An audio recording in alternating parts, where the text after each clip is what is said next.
There we go. Oh my god, wait, this is actually really cute.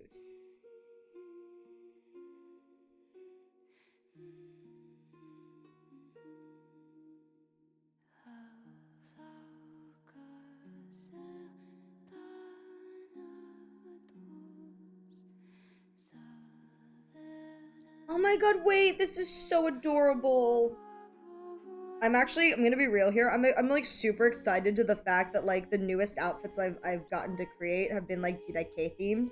It's like that was a style I was considering for the 2.0 rebrand. I didn't go with that style personally. I did a different thing, but I was like genuinely considering JK because I really like that style. The style I actually wear. So I was like genuinely considering it, even though that's not what I ended up going with.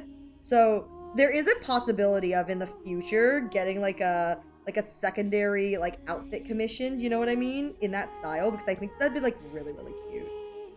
I think that'd be a great compromise. It's in the future getting an outfit commissioned in that style. I think that'd be so freaking cute. That's what future buns should do. That way I can have both. I can have like the style that I want, and then also the style of clothing that I really enjoy. Only downside is I would probably need to design what I want that outfit to look like. It's just like I'd have to do that, and I'm like, like the idea of doing any more designing, I'm like, no, I don't want to do this. I'm lazy. I love that in my quest to spell the word skirt, I went S-H-I-R-K, S-H-I-R-T, and then realized, no, it's S-K. I go S-K. This is the state of my mental. I'm like, why isn't this working? Why isn't this making sense? Maybe because you're spelling it wrong, and skirt is not spelled S-H. I gotta love in my quest to spell the word skirt. I wrote the word skirt, but with a shirt, but with a K at the end. It's like, no, Ariel, that's not how that works. It's like, Ariel, no. Which I just think is so stupid. I'm like, yeah, that's how my brain works. That's how my brain works. It's like always a process. I'm like, that's not how that's spelled. That's not how that's spelled.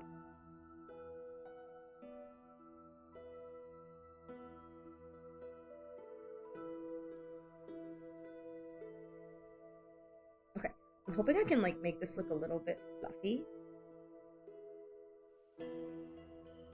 This one I'm just gonna pull out, but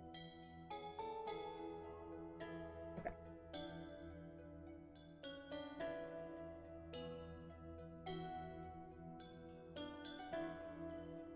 Doot, and then doot, and then doot. Probably a good thing I recently drew a skirt like this, so it's like super easy for me to retranslate it, because it's like, well, I've already done it. We're good. Like, I know that it works because I've already done this. And then let's do this. The only thing with this that I'm like kind of worried about as I finish this up is I gotta do a plaid patterning on this. I'm like very nervous. It's been a while since I've done like a plaid patterning, so I'm kind of a little bit nervous to see how this is gonna turn out, because I do fear that like the plaid patterning is really gonna screw me over. So I kind of like I'm hoping as I do this that like it'll turn out well, but I am very nervous that like it's been a while since I've done plaid patterning, and so like I have to kind of remember how to do it too. I know I can do it because I've done it in the past. It's like, at the very least, this isn't something like I've never done before. I'm like, I've done this in the past. I know I can do it. The real question is, can I remember how to do it? And not the constant struggle. It's like, I've done it. It's like, okay, that's good. I don't know if I remember how to do it, though. It's like, Ariel, no. I'm like, I'm sorry. I'm trying.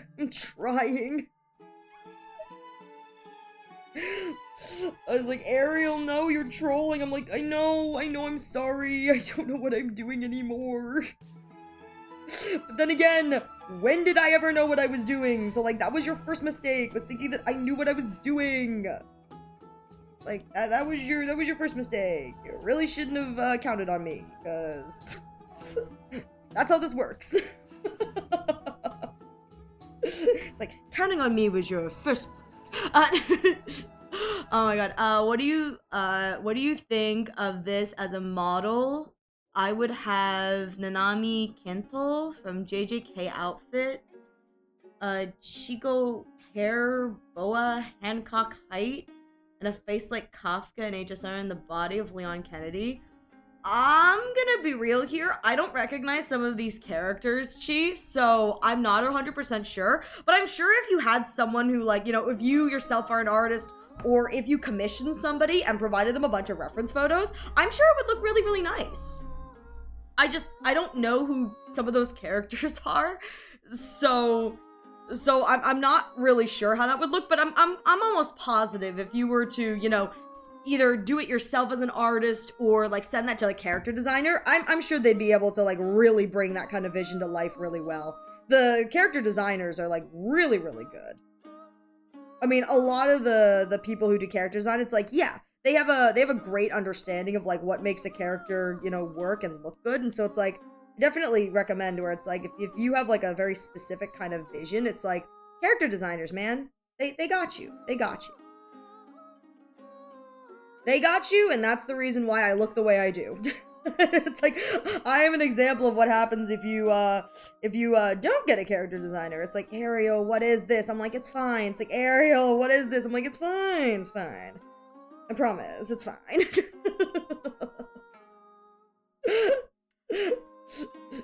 Ever the cursed creature. I'm like, yeah, it's At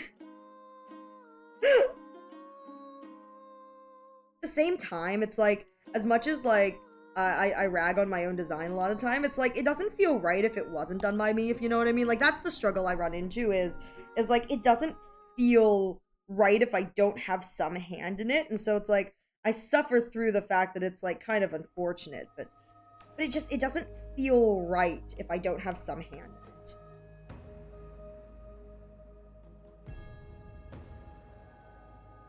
And I think that a lot of artists probably feel very similarly, where it's like, something just doesn't feel right if you don't have like some creative say in it, or some hand in it, or it's like you didn't work on it. It just feels wrong. It's like ever the detriment. I think this is purling, isn't it? It's just purling. No. Okay, if this is purling. Alright. It's been a while since I've done purling, so. Alright, fingers crossed I can still do purling, guys. It has been a hot minute. I should probably draw the other side of the dress before I attempt the purling, so let's do that first. Let's do that. Let's do that. Let's draw the other half of the dress.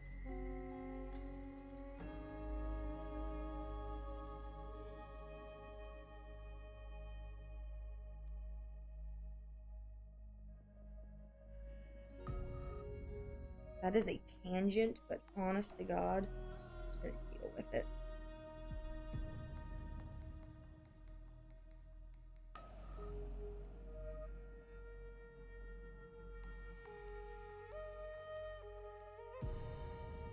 There we go. Yeah, that's a tangent, but we're gonna just deal with that tangent. Okay, there we go. I think that looks okay. Yeah, that looks good. Doesn't... no. It doesn't look like it's coming from the... There we go. It's like, it didn't look like it was coming from, like, underneath the corset. There we go. Okay, that looks a little bit more like it's coming from underneath the corset. It's still kind of bulging, but, like, I think I can fix that with a little bit of the beading on top. That'll kind of take away from that look. So, like, I think I'm okay there. So I think now I can go forth and do the beading. Oh god, yeah! Egg drop soup! Listen, I'm telling you guys, egg drop soup is tasty, even if it's hot. Like, egg drop soup is so worth it, gang. Let me tell you, I will be like the spokesperson for egg drop soup. Egg drop soup is worth it even when it's hot. Like, even if it's like really, really hot, I will enjoy egg drop soup because it is so tasty. It's worth it. It's worth it. Actually, can you guys tell what I'm having for dinner tonight? can you tell what I'm having for dinner tonight? Oh god, I'm so excited for the egg drop soup. I'm like, yes, yes. All right. It's been forever since I've done this, so let's see if I remember how to do it.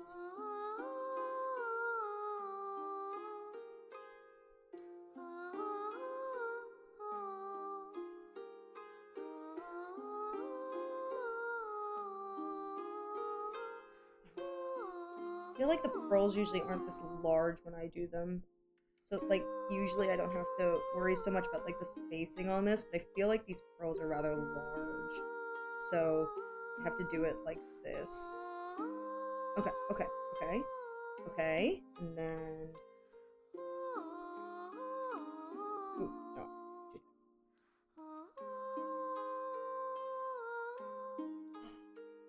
Okay. Alright.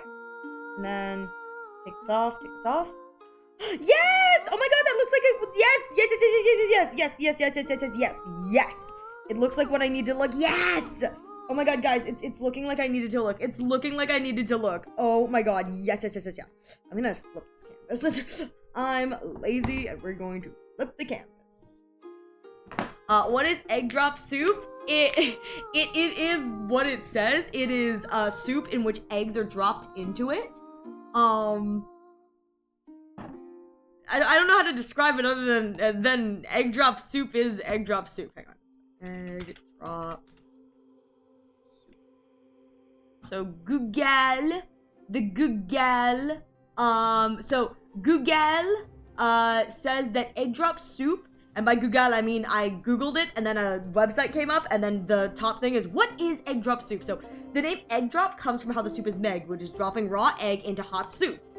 Yeah, but the direct translation in Chinese is egg flour soup, because the soup creates large and small, because the egg creates large and small swirls in the soup in a flour-like pattern, which kind of makes sense. Like when you're making egg drop soup and you're dropping stuff in, it kind of does look like a flour as you like swirl it around. But that's what egg drop soup is. It's really tasty. I love egg drop soup. I must admit, when it comes to my own personal egg drop soup, I'm not the biggest fan of like big ribbons of egg, so I usually make my egg ribbons like really, really small, but it's so tasty then. So I'm like, ooh, yeah. That's just me. I know there are some people who it's like they really prefer like big egg ribbons. I'm like, yeah, that's valid too. I am not like a big egg ribbon kind of thing. It's like I like my egg ribbons small. I think that's really nice. When my like egg ribbons are like really small and delicate, it's like really tasty. Oh, I bet you I can. Oh baby, warp tool is the tits.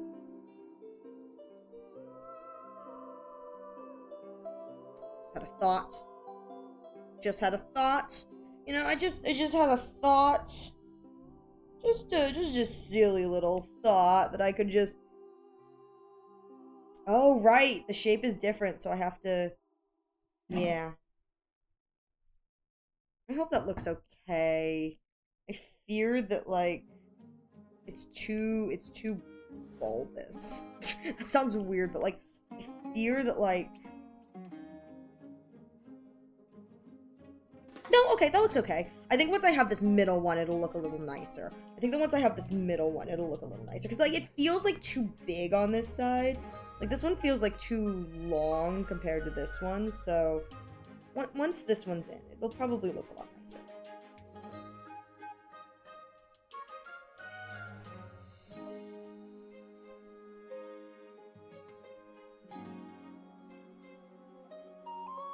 Okay, yeah. I think that looks good. And then, write this down here. I don't remember where I learned to do these, like, pearl loops like this.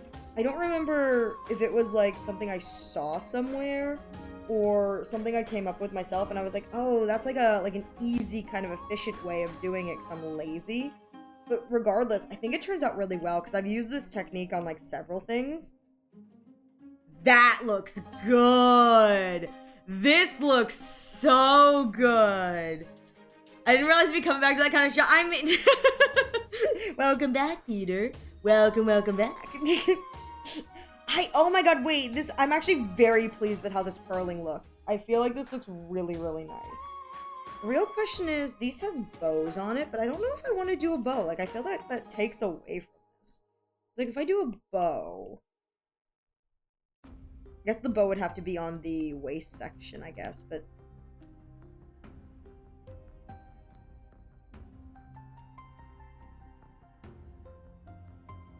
mean, even if I, like, truncated it and made it, like, super flat. Yeah, I kind of like it with it's just, like, the purling there. I like that a lot, actually. I'm actually quite pleased with that. I feel like that looks really, really nice. Alright. So now we're gonna do this.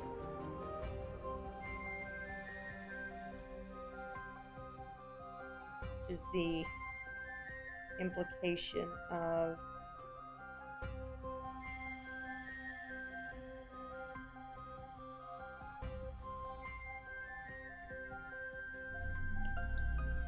that. Take this off, and then yeah, that actually works really well. I think this one needs to be more twisted this way.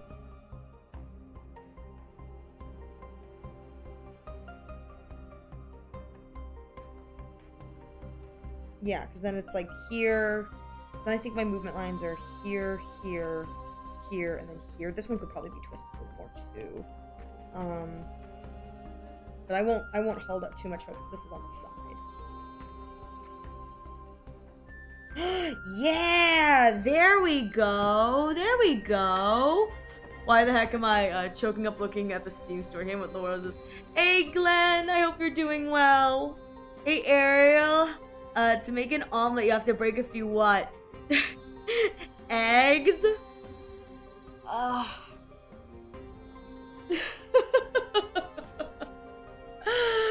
Alright, give me a moment. There we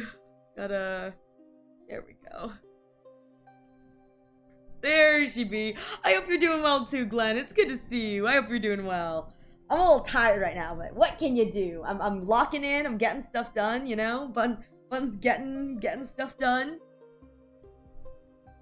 As like much as Bun would like rather not, because you know Bun is lazy and is like, I don't want to do that. I don't want to do that. I'm lazy.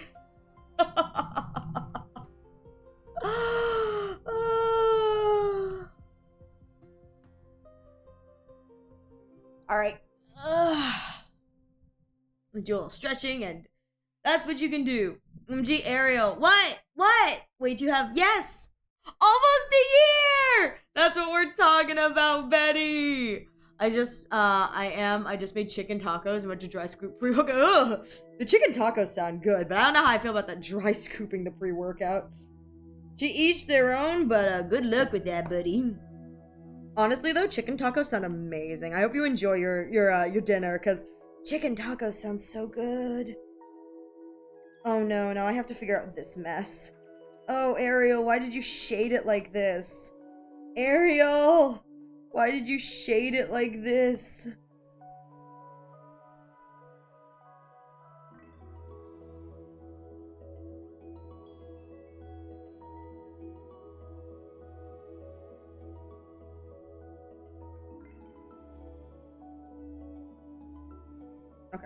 Okay. See if I can get this look nice. Debatable on if I can get this to look nice, so we will see. This is where, like, I decided this was going to differ a little bit from the reference image. But that's mostly just because, like, I couldn't get, like, the big fluffy ones to work. I was like, this doesn't look right. So I was like, I'm just gonna make it, like, smaller ruffles and then, like, a lace patterning underneath. And I think that still is going to look, like, really cute. So, you know, only like actually drawing it, we'll see if it actually does turn out kind of cutesy. We'll see.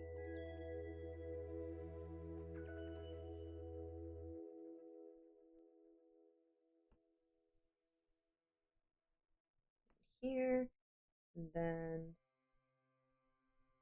oop. Here we go.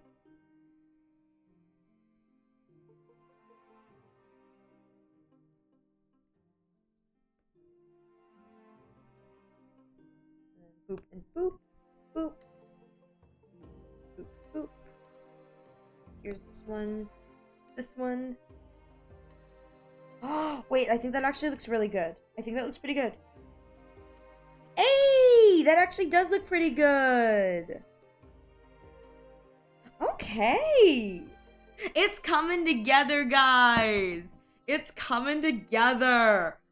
Oh my god, that's so much caffeine, Glenn. That's so much caffeine.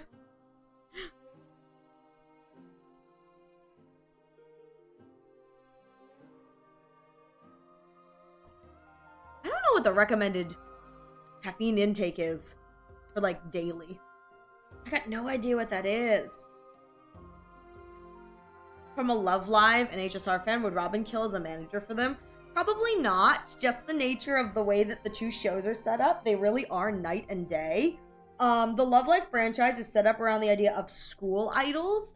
And one of the big things about the series that I really enjoy narratively is 400 milligrams. Dang! Glenn, you're supercharged! You're supercharged, Glenn! But one of the things I really enjoy about the school idol narrative is the idea that once the characters graduate high school, that's it. You get one shot, you know? It's and they make use of that in the terms of how some of the story writing is done. Some of the stories acknowledge the idea of the fact that once you know the characters who are the third years graduate, that's it. That's the end. And what I really enjoy is how some of the different shows tackle that narrative issue. In particular, here's some spoilers for Love Live. They're not like major spoilers, it's just like thematically how the characters decide to deal with it. So obviously, once a third year graduates high school, they're gone. You know, they're done, they move on to the next part of their life, and the world continues. And so addressing what happens after that is a major point for multiple of the groups. For Aqua and Muse, because those were the first two groups, they addressed them differently. For Muse, what they decided was once the third years left, that was the end of the group. Muse was done, and it would always remain, and with the entire idea being that Muse would forever remain a trio of 9.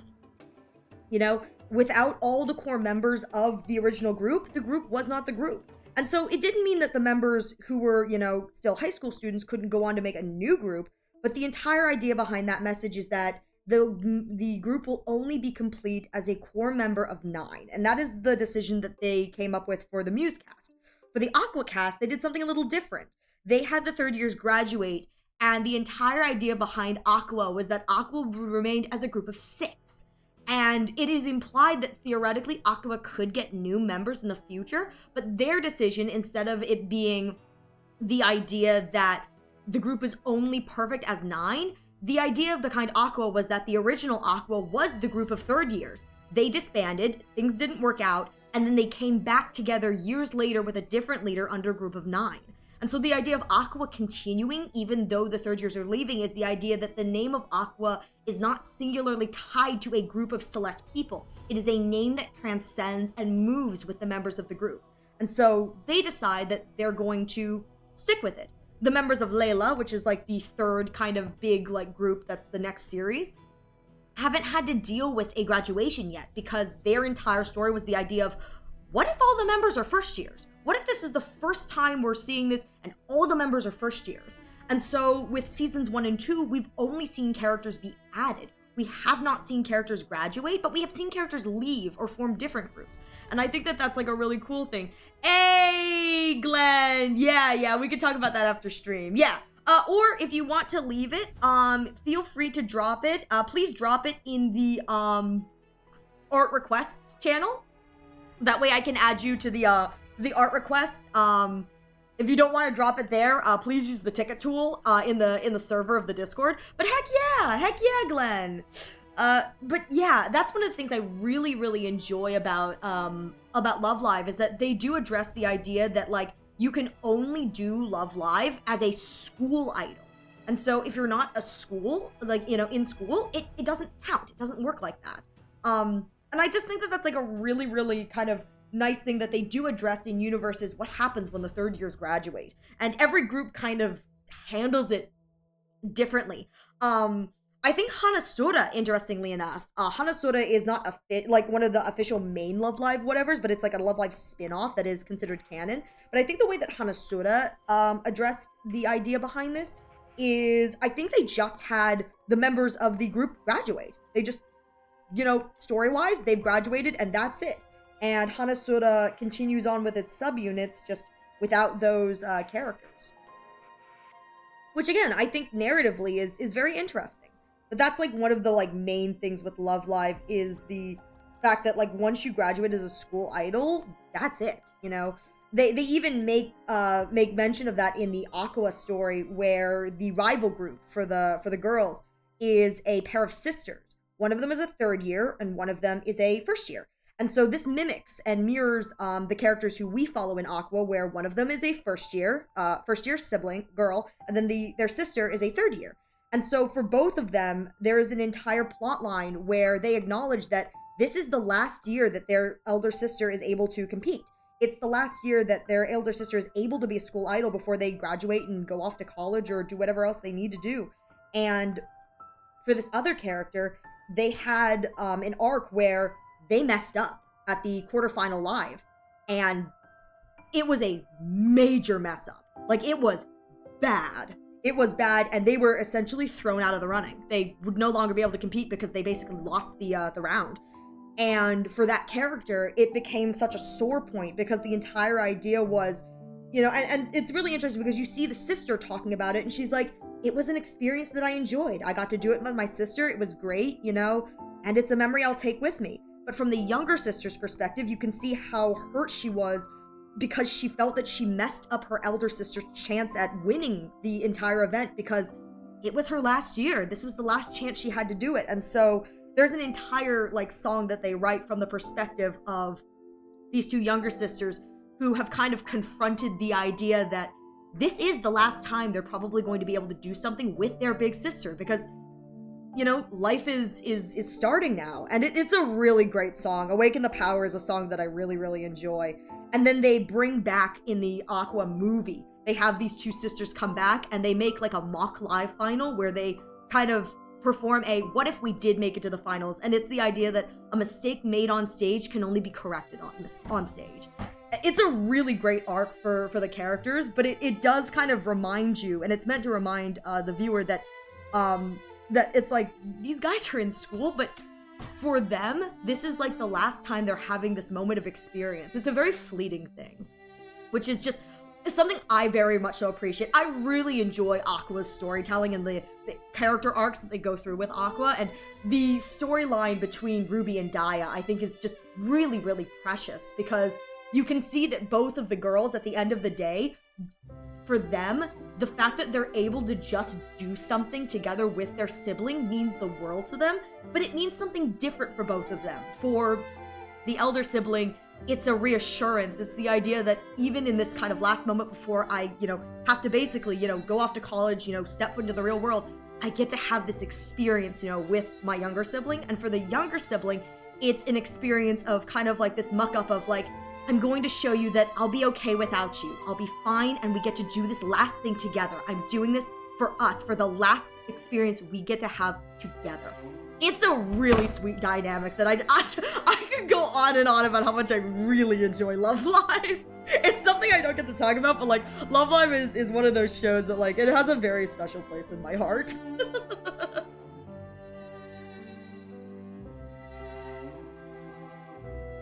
Thank you so much, Glenn. Yeah. Please feel free to make a ticket. What's the difference? What is K-On! And is it different from Love Live? It's very different. It's a completely different cast, completely different story, very different kind. I think the only thing that is kind of the same is there's music. There's music. No, K-On! And Love Live are completely different, different franchises. But I really like, Love Live has a very special place in my heart.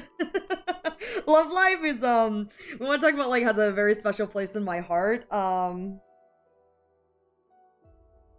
on. I can't type and talk at the same time. But Love Live has, like, a very special place in my heart because, when I was in, like, middle school, Love Live is what I was, like, very much so into. I really liked Love Live. It was, like, during my lunch breaks, I would play, like, the School Idol Festival game. I really liked Love Live. And so, Love Live has always had, like, a very special place in my heart.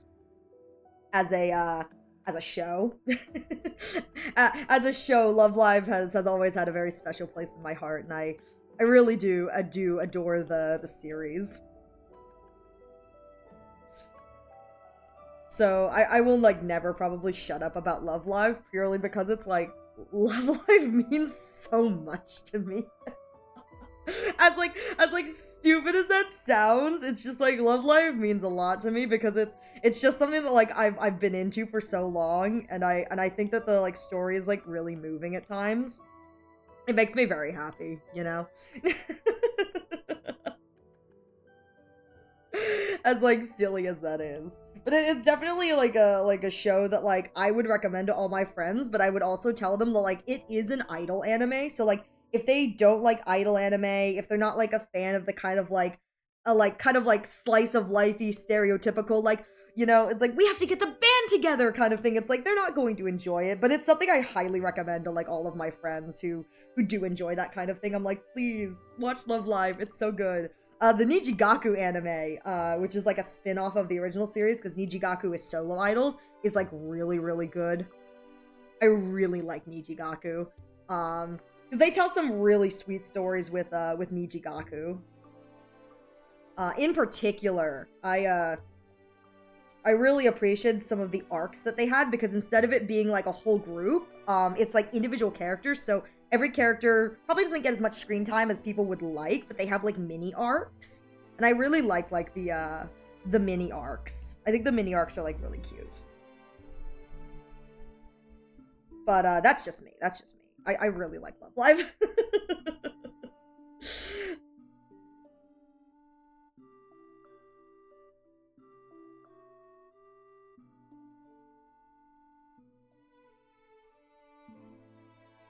I remember playing the game, yeah. The game is so fun. The game is so much fun. I'm so sad that all of the Love Live games are dead. They killed them all. Actually, if you guys have been on the internet, I wouldn't be surprised if you heard of Love Live if you're in the gacha space. So if you are in the gacha space, at all.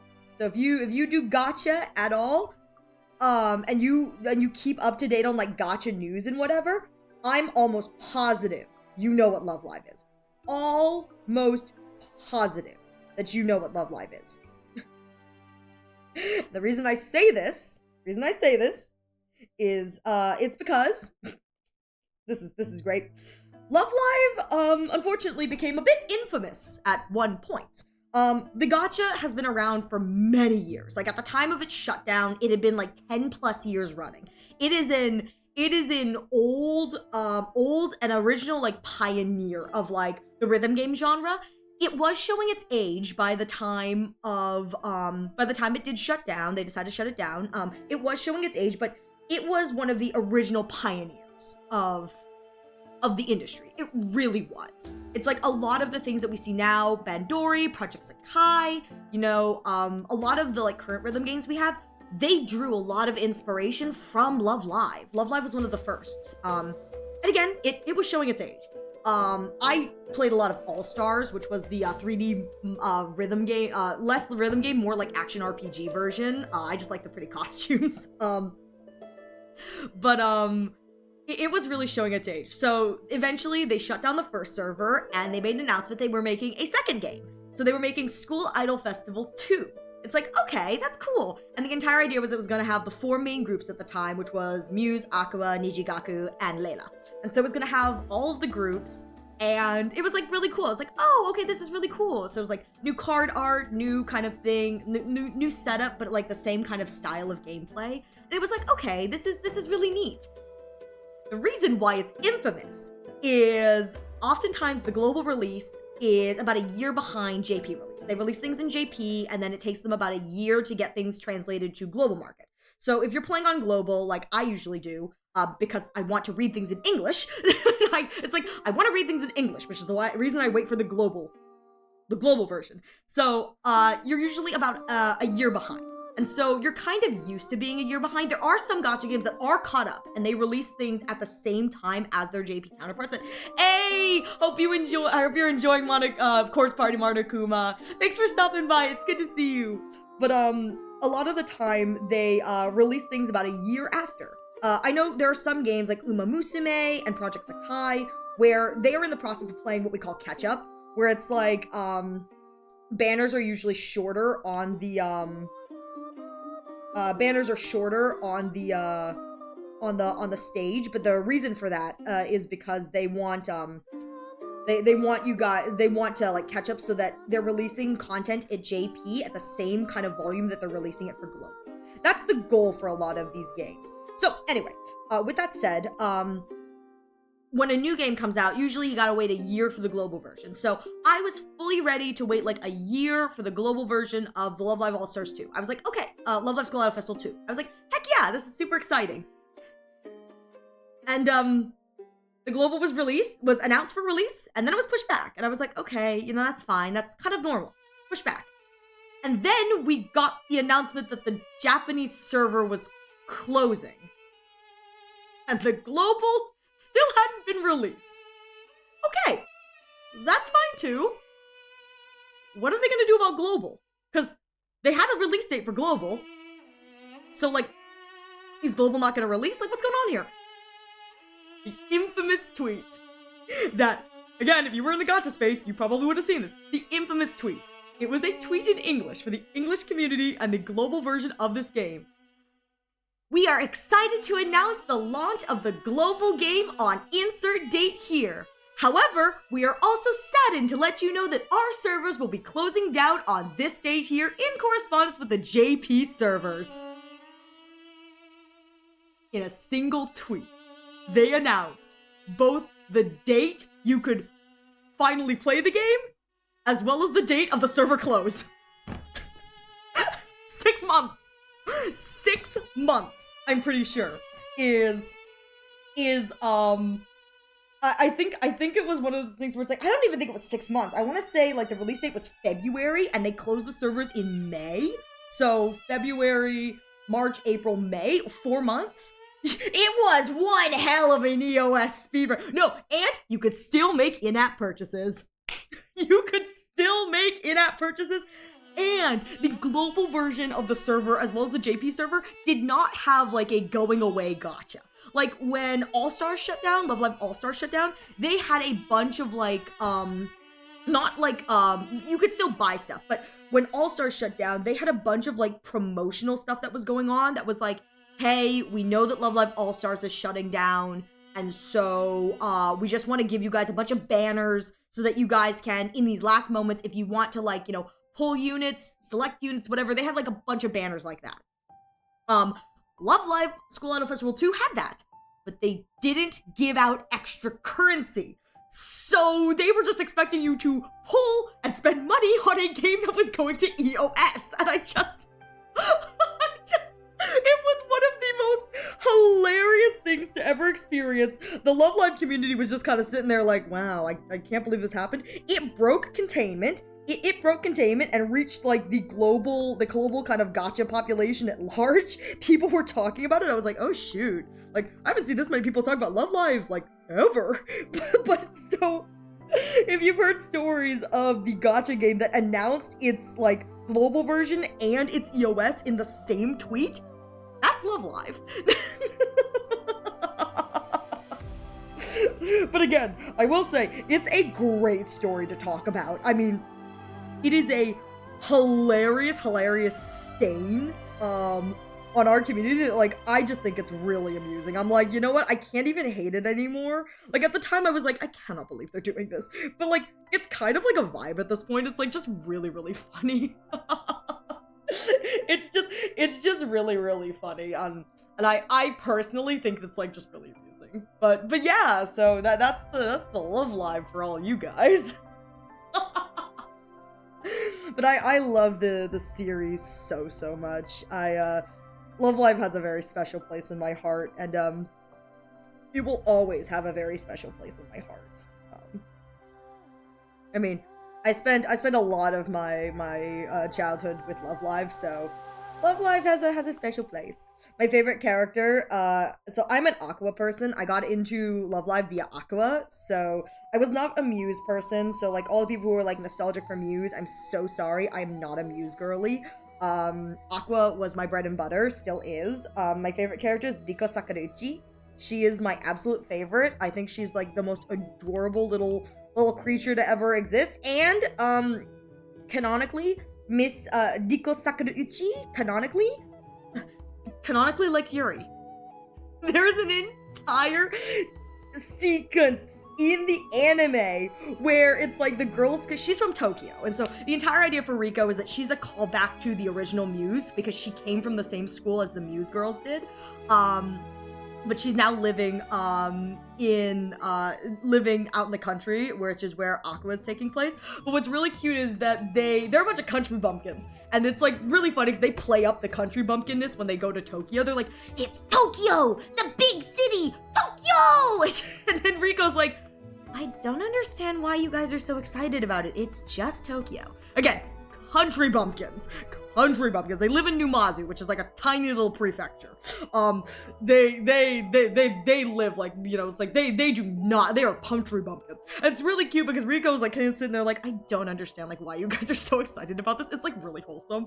But in one of the sequences, Riko as a character, she like departs from Aqua, and they're one of my favorite songs in the entire Aqua disc choreography and lineup is Omui no Hitotsu ni Nare, which is a song that they performed, and the way it's done in the anime is it's the 8 girls singing on stage for the prelims, and then Riko, who is performing at a piano competition and championship. And the entire song is the idea that even though the girls as a group of 9 are not performing together, they're still in it together because Riko is the one who wrote the song for them. And they do a really cool thing when they perform it live where the original was done with the actual voice actress playing the piano. Props to her. She had 3 months to learn how to play the piano, and she did it. And it, you know, she did a really good job. And now the way they perform it now is as a group of 9 with the idea that the last member who was apart has now become part of the unit, which is really good narratively.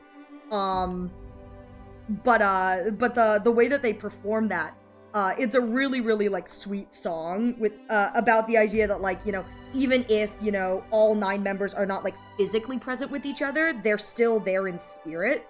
But after that kind of piano competition ends, the girls basically go to Tokyo to congratulate Riko on her win. What's so funny is they meet up in the train station, and you see Riko like shoving something into a locker, like frantically. Like she's frantically shoving something into like a train locker. And the leader of the group comes over, she's like, "What are you doing? What's that?" And Riko's like, "Oh, it's just gifts, nothing but gifts, you know, just some gifts for everyone." And the leader, Chica, is like, "Gifts? I want to see the gifts." And she like shoves her way in. You watch as these gifts tumble out of the locker, and it's not gifts, it's girl love manga. And it's so funny because the leader Chica's like, "What's this?" And Riko immediately covers her eyes. She's like, don't look, go away. And it's like so funny because they make it a point of like a running gag, the fact that Riko is so into girl love manga. There's an entire sequence where like the girls are like running around Tokyo doing their own thing, and Riko's like, "Honestly, we need to stick together." And then her eye pans to the side, and it's like a poster outside of a bookstore, and the poster's like chin in hand romance. And it's like a female female knight with like her with doing like the thing where it's like the stereotypical romantic thing where it's like they lean down and like put their hand underneath a character's chin and like tilt up, chin in hand romance. and you see Rico go chin in hand, and like she slowly starts like walking away from the group. I think it's so funny. Like they really make it a point to like make it a running gag, but also remind you that like Rico loves Yuri. It's so funny because one of my favorite cards from her, two of my favorite cards from her in the Love Live All Stars version of the game, two of my favorite cards play on her love for Yuri. One of them is a card that essentially it's like you see her on her day off and she's like laying around in her pajamas and it's like super cutesy, but she's holding a girl love manga. She's holding a Yuri manga and it's like really cute and silly.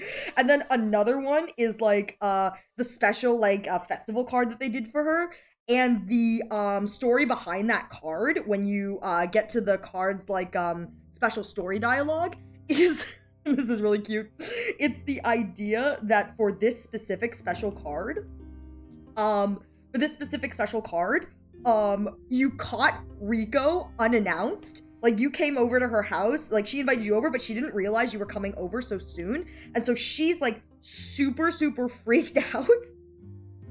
Because you came inside into her room, like you knocked and you came inside her, into her room, and she was reading Girl Love Yuri, and like she didn't realize you were here, and so her entire card is her freaking out, like trying to push it under her pillow. I'm like, my baby girl is so based. I love her so much. But she genuinely makes me so happy. She's one of my like favorite characters of all time. I love her so much. I think she's hilarious. But like she's such a Yuri lover, and I think it's like adorably wholesome. my girl is so adorably wholesome. Like she's definitely like a shipper, and I love it so much. Like she's my everything. Rico is a little bit of my everything, and I adore her. I adore her so much.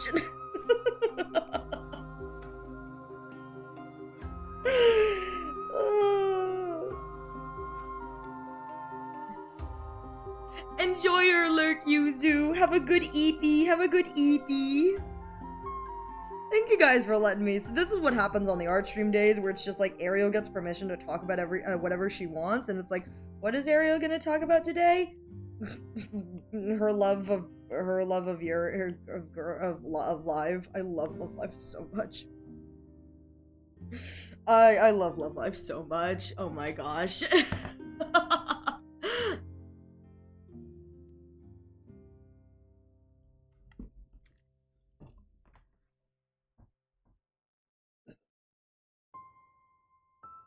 It's like, when's the Yuri stream? Me. Dot.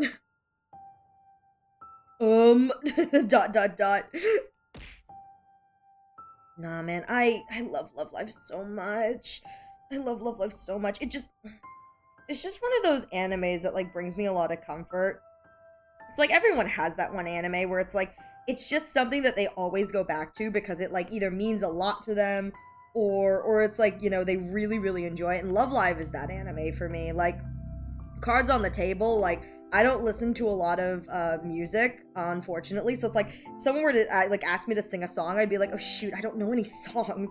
But like the one thing I do listen to lyric-wise that like has lyrics, because I listen to a lot of classical or like video game OST soundtracks, so like no lyrics. But like Love Live is like the one thing like that like I do listen to that has lyrics, and I absolutely love it. My first anime was High School DxD. That's crazy. That's a crazy first anime. That's a crazy first anime to be like, yeah, that was my first anime. That is a crazy first anime. Not saying that's bad, but that's crazy. I think my first anime was Black Butler. I'm not even sure if I remember how I found Black Butler, but I'm pretty sure that was my first anime. My first anime was Black Butler. Not 100% sure. Oh my god, it was in the middle of class too? That is crazy indeed, Glenn. Holy crow. I mean, that certainly is an anime to, you know, get you started, if you know what I mean. Like, that certainly is an anime.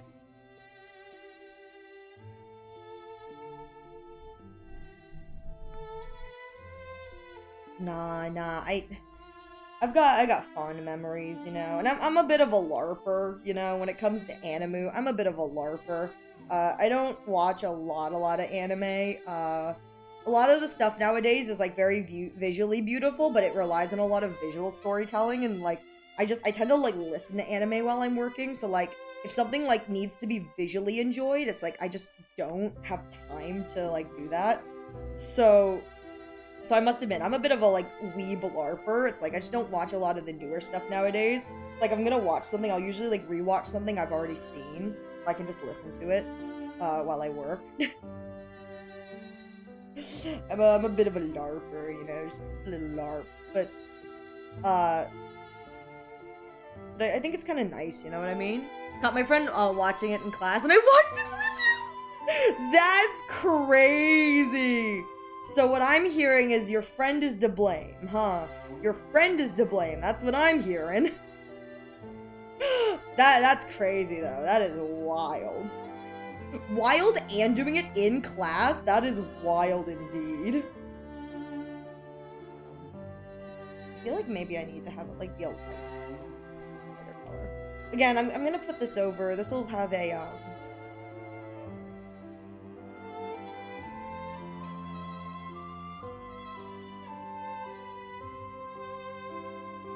I think I kind of want to keep this. I know the blue tone is like more cool, which is kind of nice, but I think I want to keep this with the pink tone. I think the pink tone looks nicer. Yeah, I think it looks more cohesive. Maybe I have to darken these. Is this the same color? Shoot, it probably is. Crow. It looks different when it's next to the dark color, so I may have to darken these. Yeah, I may have to try and make them look similar, even though they're technically the same color. Ugh, I may have to actually color theory. Blech. I didn't subscribe for this. I didn't subscribe for this. Real question is, do I need to do it for the chest thing?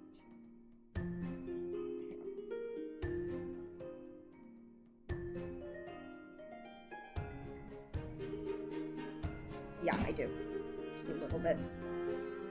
I think I need to do this just a little bit to create contrast from the ribbon, so... Blech. Welcome everyone to the actual what goes on here when I have to like figure out how this stuff works. This is the unfun part. This is the unfun part. It's like figuring out how the colors work. Oh my god, with that said, it looks like we've got an ad that has hit. So please use this opportunity to get a drink and a snack, stretch your legs. I'll be taking, well, I'm just gonna continue working on this line, so you're not gonna miss anything. But once you guys are back, we'll continue on. He's the one who showed me. Oh my god, that's so valid. That's so valid. But I'm cooking a clip with ya. See you tomorrow, stinky. And you're allergic. Oh my god, blood's out here cooking. Should we be scared? Should we be scared? Blood about to burn down the kitchen. It's not her fault if she burns it down, by the way. She's just a punk. It's not her fault, she's just a punk.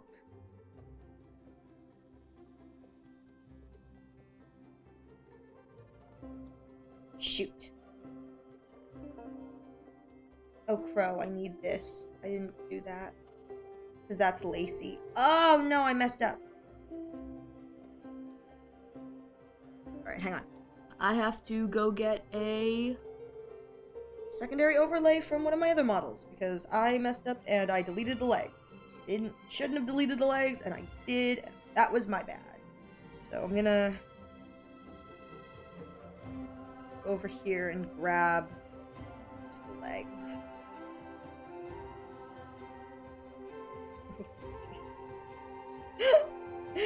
Talk about a whoopsies, like, what are you doing? I'm grabbing just the shot of my legs so that I can put it in. How do you feel about bird watching, Ariel? That or being a chameleon. I mean, they both sound lovely. They both sound lovely, Blood. Why are you asking, Blood? I don't know if I like this. Why are you asking, Blood?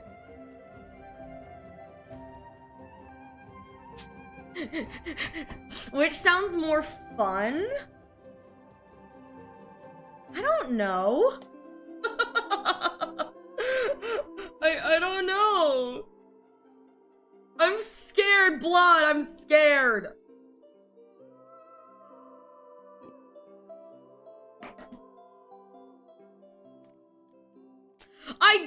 I don't like how ominous this question is, Blood. I don't like this. I don't like this at all, Blood. They're both in forgotten. I guessed that, Blood. I guessed that, and it scares me. That's what scares me, Blood. That's what scares me. One is art, the other is cute and chill. I'm not gonna lie, cute and chill kind of sounds fun. You know what I mean? Like I feel like a lot of what I play is like chaotic. This is like a collab game. What do you mean? Blood, stop! What are you doing? What are you doing, Blood? Blood, no. Whatever you're doing, Blood, stop. Put it down, Blood. Bad Kibby. Blood, bad Kibby. I don't like this, Blood. I don't like this. I'm like really scared. Please. What's going on? Okay, there we go. Okay, I fixed the leggies. I fixed the legs. There we go. Now you can see them underneath, which is what I was supposed to do from the beginning, but kind of forgot about. Okay, let me take off this so I can figure out where the stuff is. Oh, it's up high. I'm like squiggling down here. I'm like, why isn't this going away? Because it's like up here at the hip level. Duh, Ariel. Okay. Here we go. And then this and this and boop. And put these together. There we go! Now it looks like a little bit more like lace. Now it looks a little more like lace. I'm very nervous, Blood. I don't know what you're doing and I don't like it.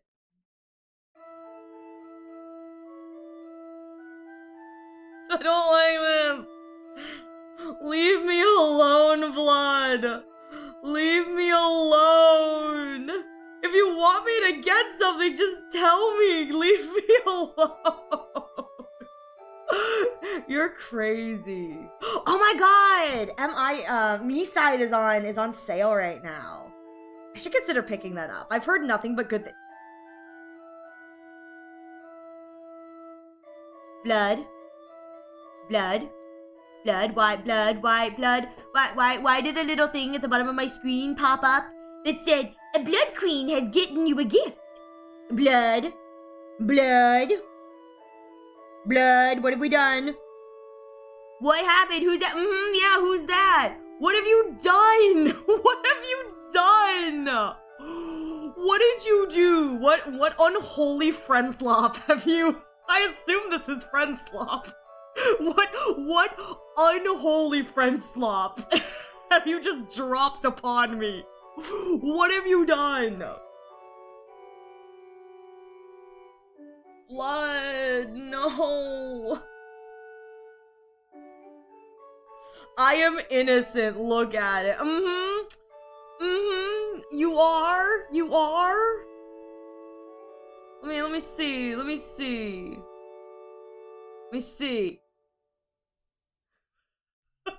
I don't know. This person who has gifted me something, they seem to have the name Blood Queen Heart. No, Blood, is there somebody who who's impersonating you? I mean, that seems a little sus.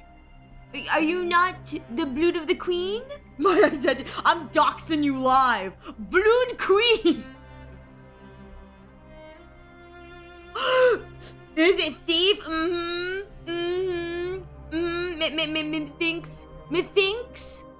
Thank you, Blood. Truly. Thank you. I could have bought this myself, Blood! Like... Blood, I have to ask. Is the chameleon that art chameleon game the mecha chameleon? Blood, I own that game. Blood, I own that game.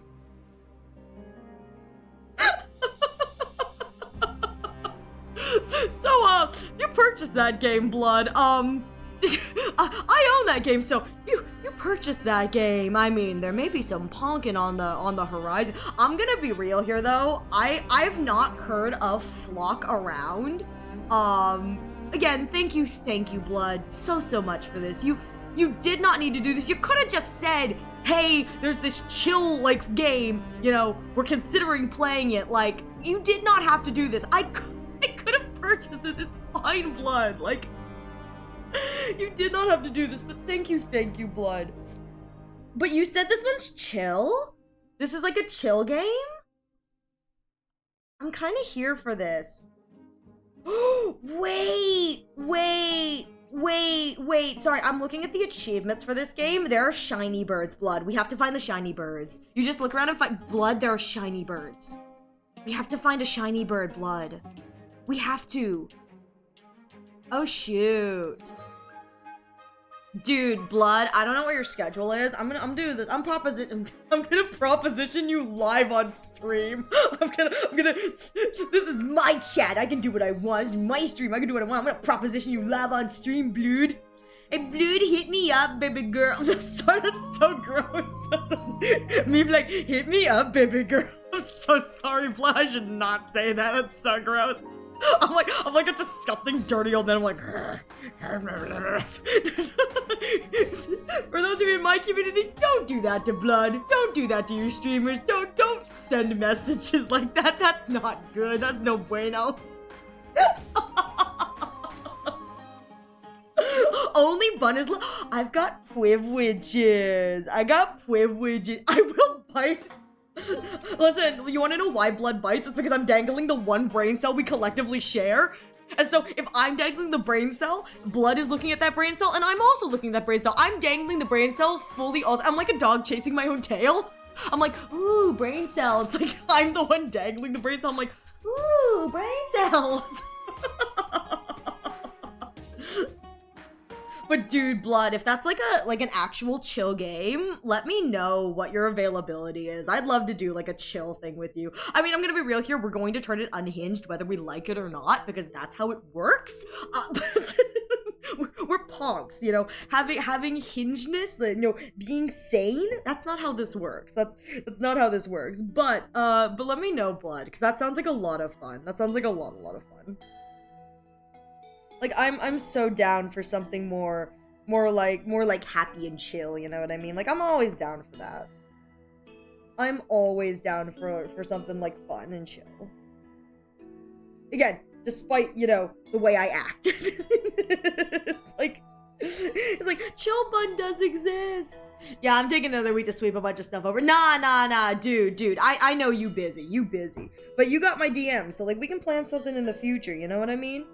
It's like, I totally get that, because you and I, it's like, we plan our streams in advance, so it's like, I totally get it. It's like, yeah, whatever your availability is, we can chat about it. That's the vibe. At the very least, we are very good about our plans leaving the group chat, you know what I mean? Like, there's like that joke where it's like, our plans never leave the group chat. It's like, at the very least, you and I are pretty good. The two of us together are pretty good about, like, plans leaving the group chat, if you know what I mean. Like, we're pretty good about being like, yeah, we want to do this. We're going to find a way to make it happen, even if it takes us like a few weeks to a month to actually getting around to doing it. It's like, we are, the two of us, very, very good about, at the very least, it's like, we may not be able to do it like immediately, but it's like, you know, 2-3 weeks down the line, it's like, we got this, we're good. It's like we're not always the best about doing it immediately, but we got this, you know what I mean? that or both of us are just like, we're both so dumb bun brain that we're like, like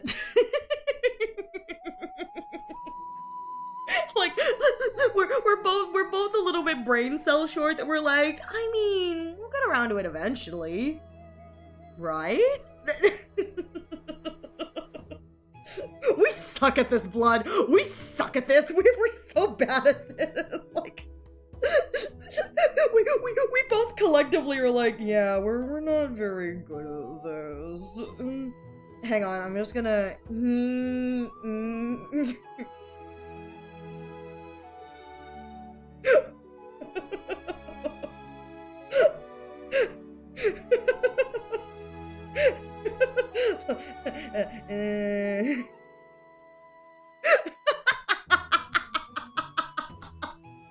We are smart sometimes, exactly. Sometimes we realize that the push door is a pull door. We're so smart sometimes.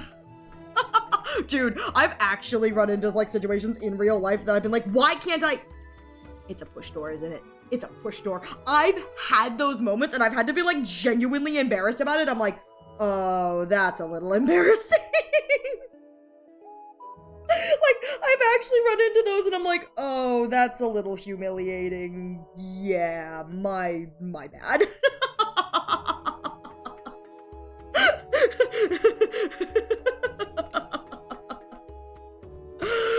Oh my god. Oh my god.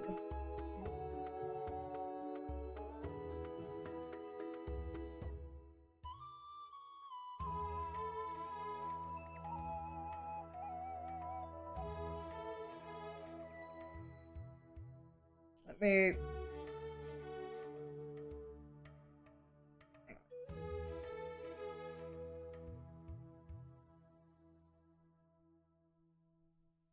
I can't type. Ugh.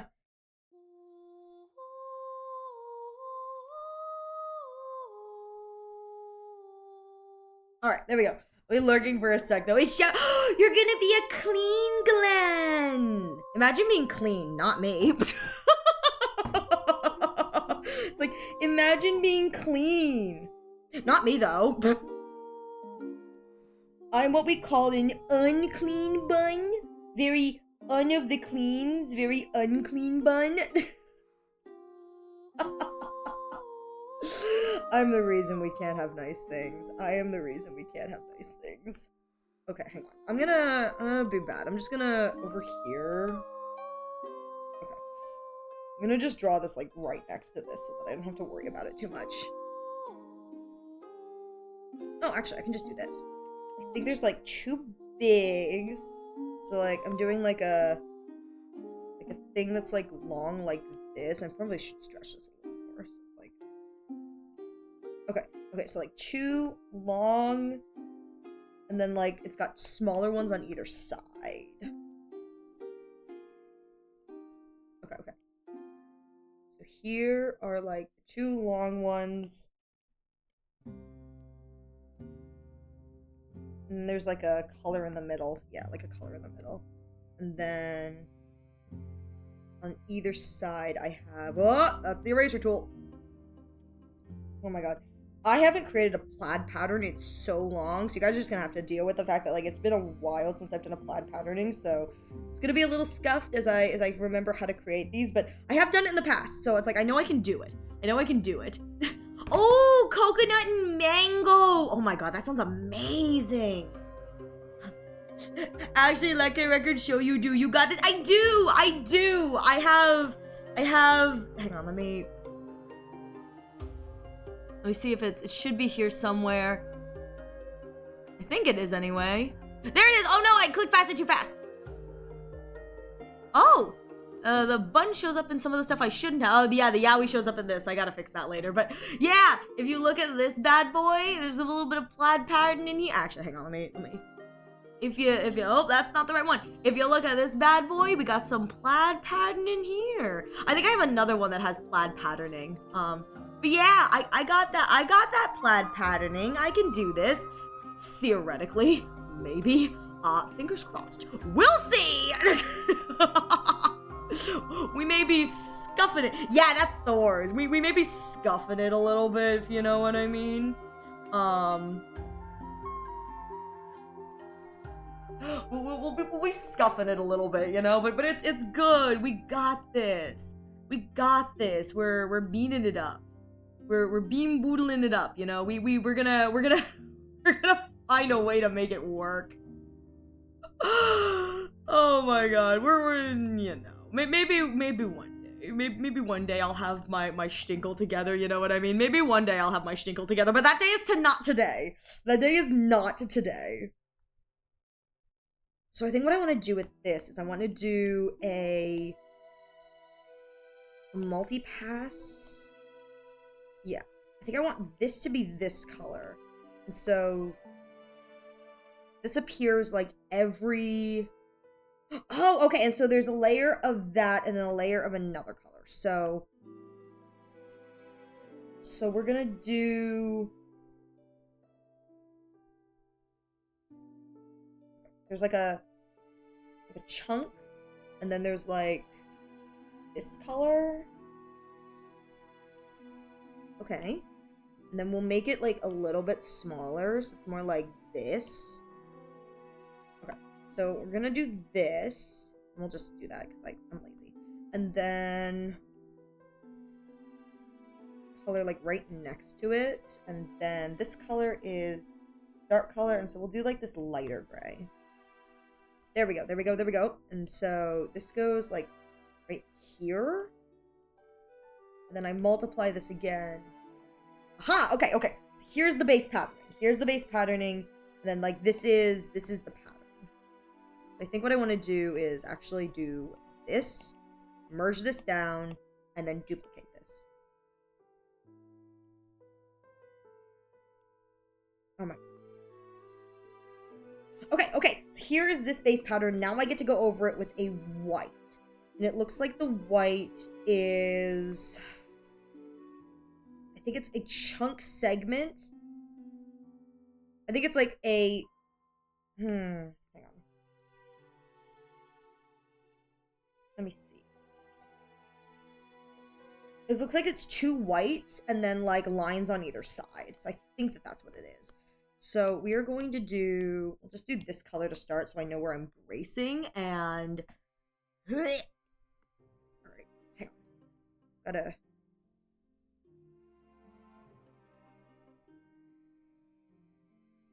multiply this a few more times. That way I have... Yeah, that way I have a pattern stretch. So, okay. So now we go... Okay. So here and here. Then we'll do like a chunk here. Oh, actually. I can just duplicate this. Duplicate. Do that. And then we'll have just do this. And then we'll have this here. And then I will just duplicate this, flip it. There we go. Okay. So now I've got this pattern. I can just multiply this. Like so.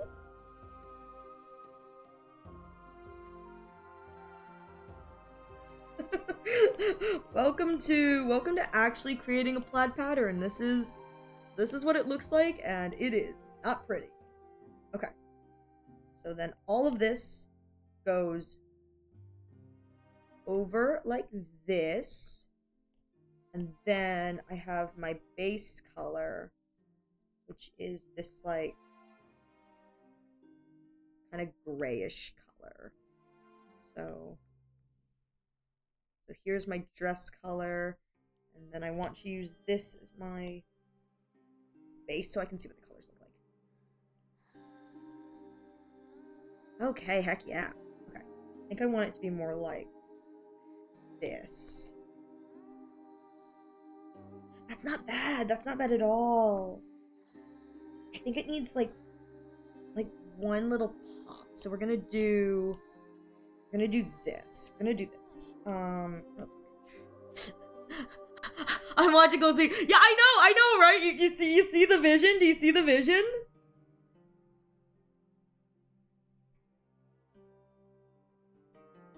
Actually, I probably should do it like this. So if I do this, and then here,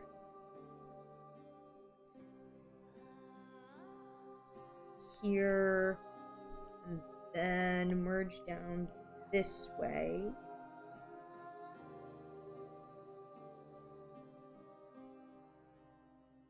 Okay.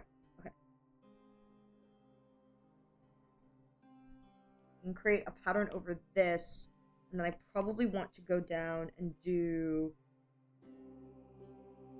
this color and do that up and down. I think what I want to do is do it through here. We'll see. I may not want to do it here. I may want to do it on the opposite. Yeah, I think I want to do it like here. I think what I should do is probably put it over top of this. Yeah.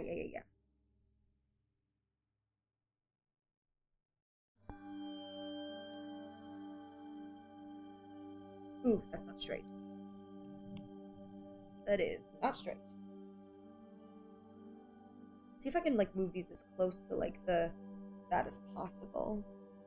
Yeah. And then make this like close here too.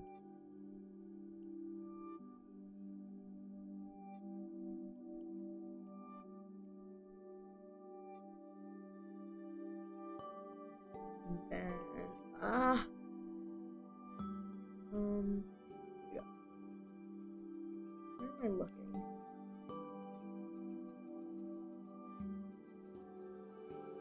Oh, did I not copy?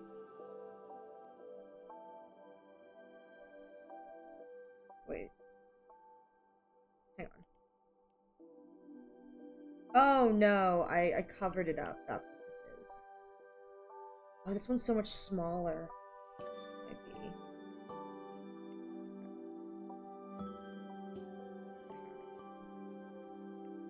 I do this. And I need to move this one.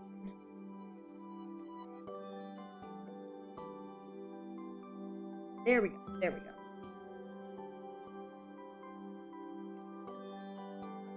20, and then these on top.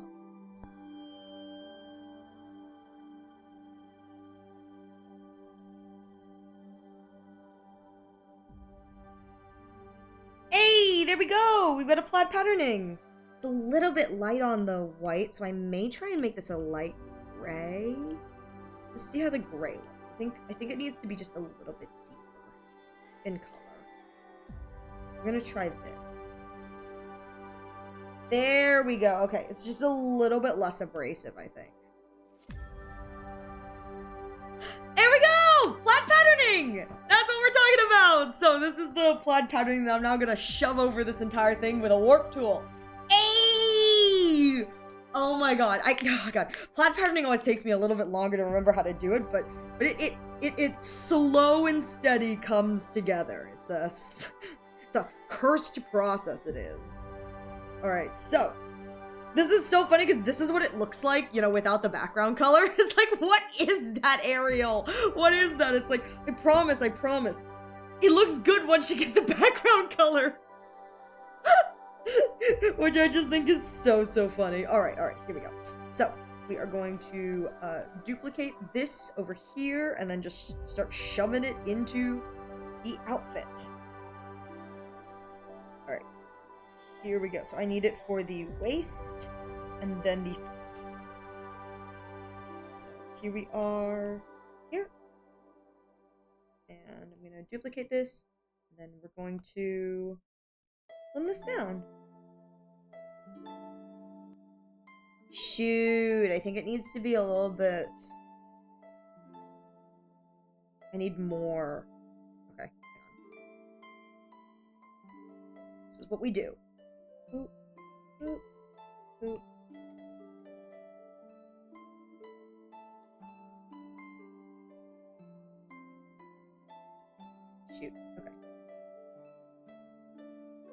kind of need more. I thought I would have had enough. It doesn't look like I do. Okay, this should be enough for this. It's the skirt that's going to be the problem. Oh no, I don't have enough at all. No! Okay. Ugh. Okay. Alright, here's what we're going to do. We are going to... I'm gonna figure this out. I'm gonna figure out how to make this more. So... duplicate this.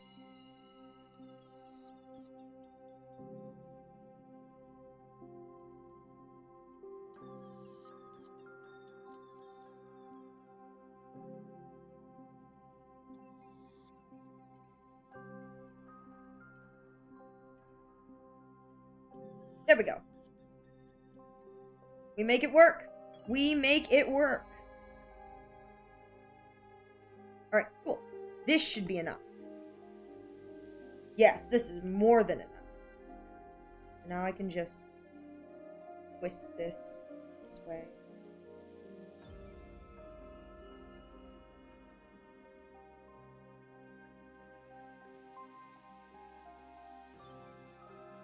Actually, now it's a little bit too much, which is kind of funny. I'm just gonna do this so I have less to deal with. Okay, there we go. That should be... yeah, now I don't have to deal with as much. There we go.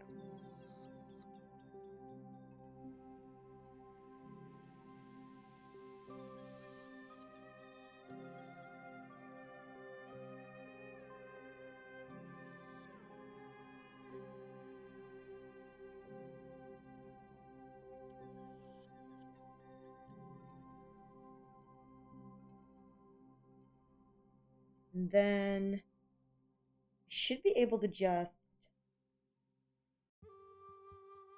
Hey! Hey, hey, hey, hey, hey! Yo, look at that! Look at that, guys! Hang on. My iPad's like really hot. I have to check the battery. Yep. I need to check the battery. Okay, there we go. Look at that, gang! Oh my god, wait, that isn't what I want to do. Look at that!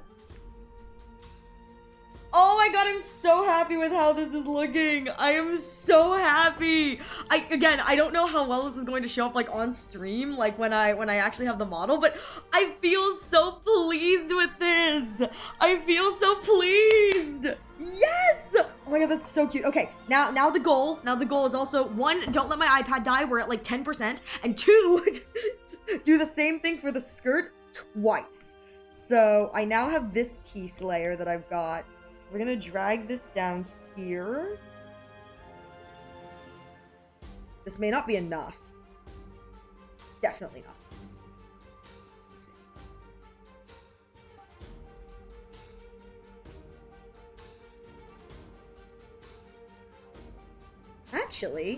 Actually.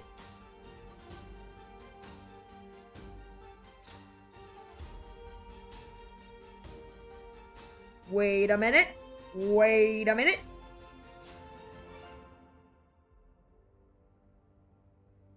Hang on a moment. Wait a second. Wait a moment. Are we cooking? Are we cooking with gas?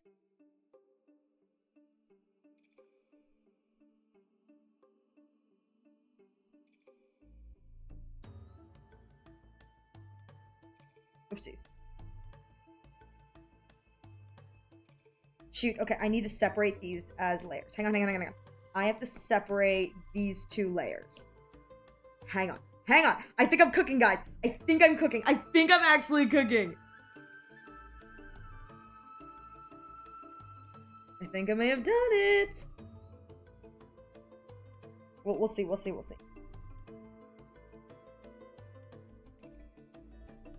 Welcome to the trial and error process of drawing these bad boys. It's like, welcome to the trial and error process. Now you realize one of the reasons why it takes me so long. It's like, this is me in real time doing this, and it's like, oof.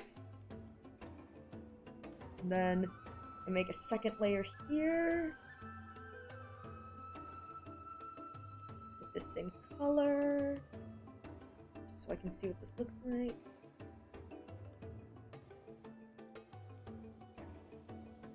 Like, I can't do all textures. I can do plaid.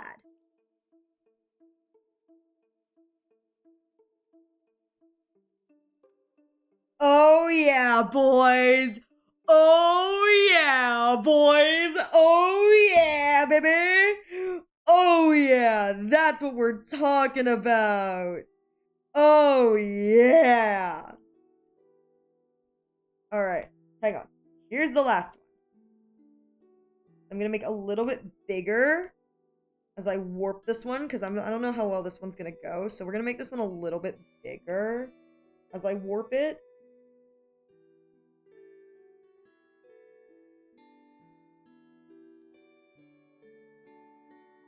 And then I think I can actually bring this down a little bit because the tops of this are, yeah.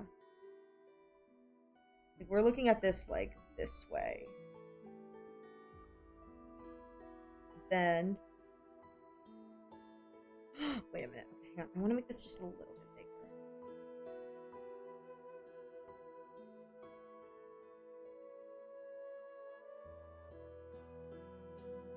And then, let's just do this preemptively.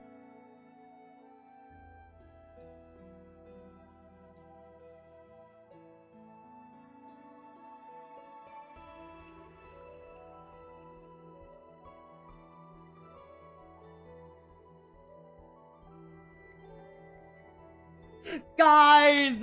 Guys! Guys! Oh my god, guys! Look! Look at the planning! I'm so proud of this! Ariel, I would too! I got an appointment set up and everything. It's going to get... Oh no! Oh no, Glenn, oh no. Time for a haircut. Thank you so much for the love. I'm so proud of how this one looks. I think this is one of the, I think I did, so again, reference photos here. I think I did a really good job. Okay, all right, oh my gosh, oh my goodness, oh my goodness, oh my goodness. Yes! I'm winning. Okay, so for right now, I think what I'm going to do is I'm going to take a break from this because I've basically done all the lining and the block coloring. So we're going to take like a little bit of a break from this so that I don't like, you know, I gotta like do different things so that my brain doesn't like die completely. But this is what we're looking like so far, and I'm actually quite proud of this one. I'm like, this one's super cutesy. I'm considering making the ribbons pink on this side as well, so they're like they're pink on this with the bandages, and then I'm considering doing, actually I'm just gonna test it right now, see how I feel about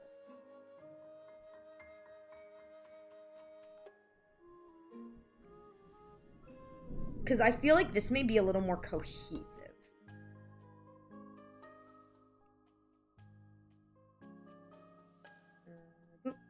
And then... No, cohesion-wise, I think that is better.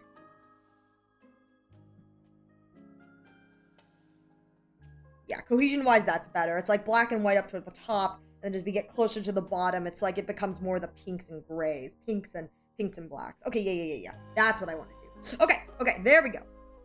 So, this is what we have so far for the outfit. This is the line art. The line art is done. It's, you know, done and done. I'm not going to change anything. It'll just be me adding slight soft color and then, like, coloring the line art and all that. So, this is pretty much, we'll probably finish working on her at the end of stream once I finish up what I need to do with the other redeem that I have. But I'm so happy with how this turned out.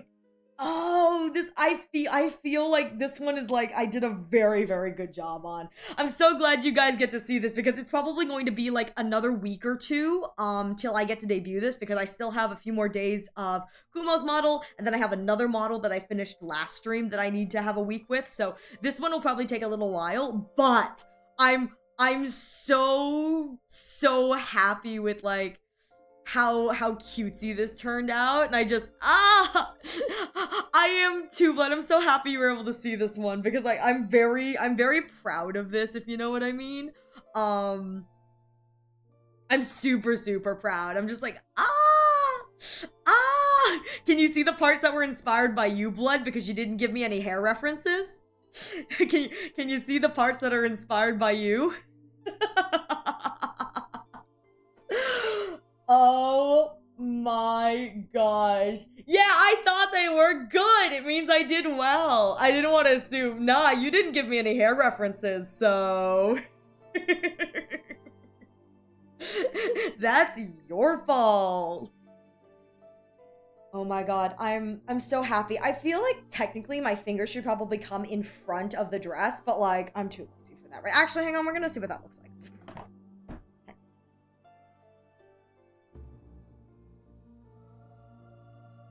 If I do this, then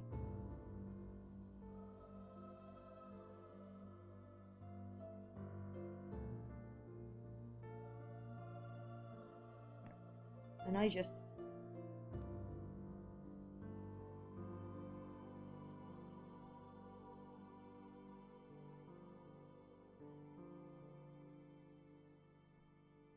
I don't know how this feels.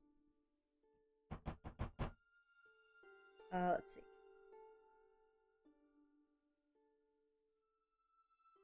Yeah, it is better in front of the dress. Well, okay, that's what this is gonna be. It's just gonna... This one's just gonna hang out in the front. Maybe. So I can get rid of all this stuff.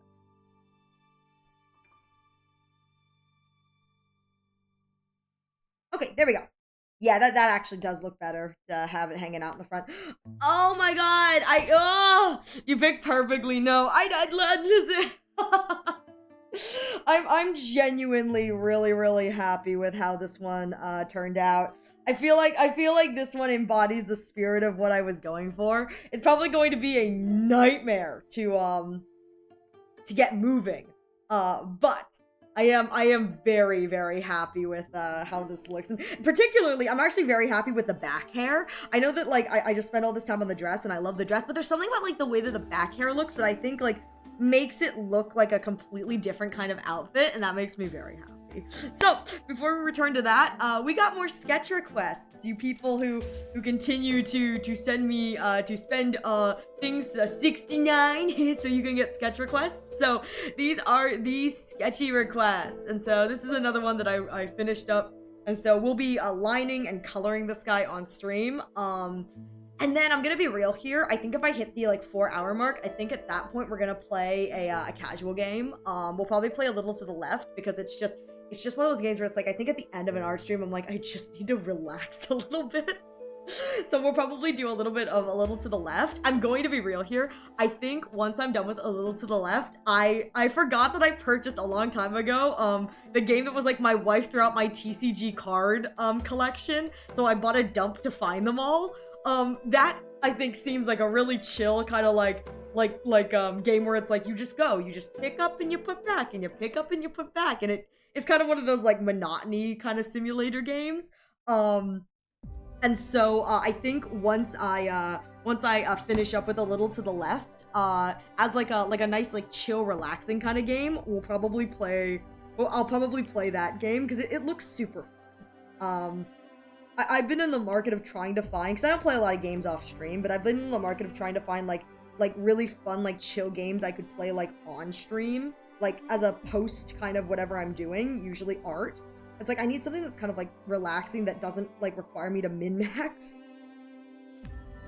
And so I found that game. I was like, oh, I forgot I purchased this a while ago. This looks like super fun, and so I'm considering playing. I think I'm gonna play that because I think that'll be like really nice. This is what happens, and it's like I can only go for like so long. It's like before I need like a little bit of like an hour break, and so I'm kind of like, yeah, you know, it's like I go like, you know, 3 to 4 hours of drawing, and then like a little hour break, and then I can do some more drawing, and then a break, because at some point your brain kind of starts like shutting down a little bit, and you're like, yeah, this ain't gonna happen. I mean, what? What do you mean? Like, it's always like this.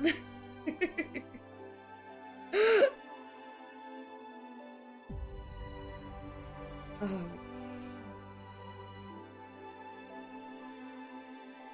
I will say though, I do appreciate how you guys have been very kind in the terms of my sketch commissions. These like sketch, not commissions, but like these sketch redeems have been sketch. It's like I'm very grateful that you guys understand that, like, yeah, they're sketch. So, the quality is going to be, of varying degrees, as, one can see with this bad boy that I'm working on.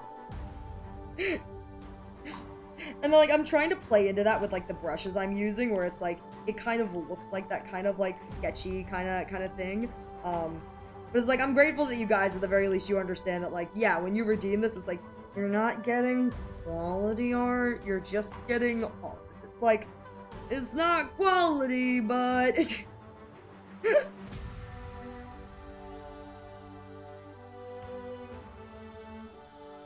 And if you didn't know that, well, I'm sorry to let you know, but...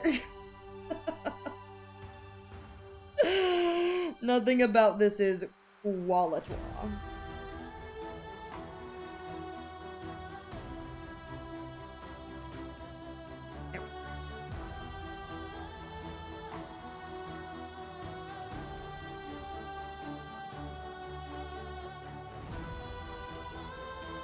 Ugh. I'm happy with anything. I just like your art style. You're very kind, Glenn. Thank you. You're so kind. Thank you. Listen, I'm just doodling, you know what I mean? Like, my art style ain't the nicest, but it's just little doodles. But I appreciate that even with it just being little doodles, you still like it.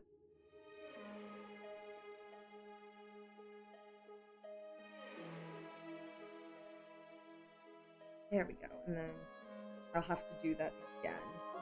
Sorry.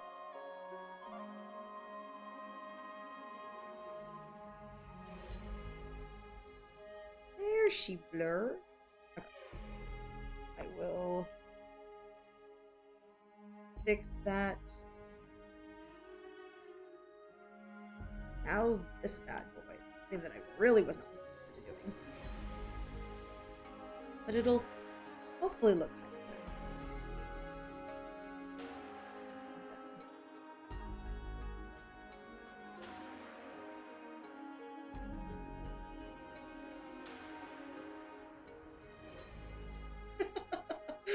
Oh, this looks so silly. Okay. And then...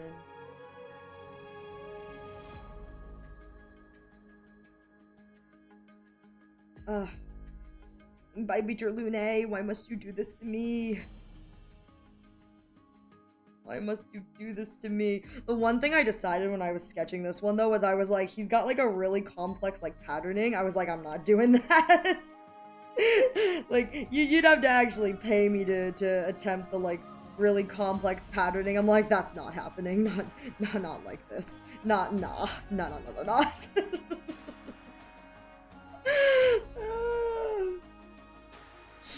Oh my god. Okay. I mean, gay! I need ultra photorealism. Skip. Listen, I'm gonna be real here. The day someone asks me for ultra photorealism, I'm gonna look at them in the eye and be like, what the fudge is that? I've never been like an ultra photorealism person. I've always wished I were, you know? Like, I've had people who it's like, their style is so beautiful, and I'm like, oh god, do I wish I could draw like that. My style has always been very, like, cartoony. Very like kids anime kind of thing, where it's like very cartoony and very like very round and squishy and playful. That's always how my art's been. It's like I've always really wanted to have like a really mature, like beautiful kind of art style. Nope. Nope. All I got here is this like silly squish style.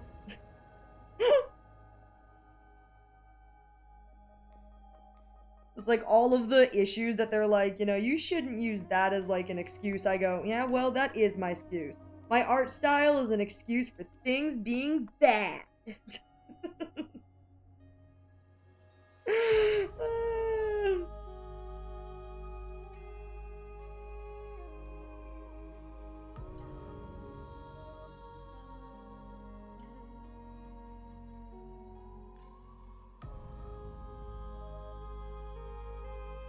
There we go. Here's the ultra photorealism, me with a little photo. Listen, that would be what I do. It's like, you paid for ultra photorealism, here you go. just a little photo of it all. It's like, yep, there you go. Hope you like it.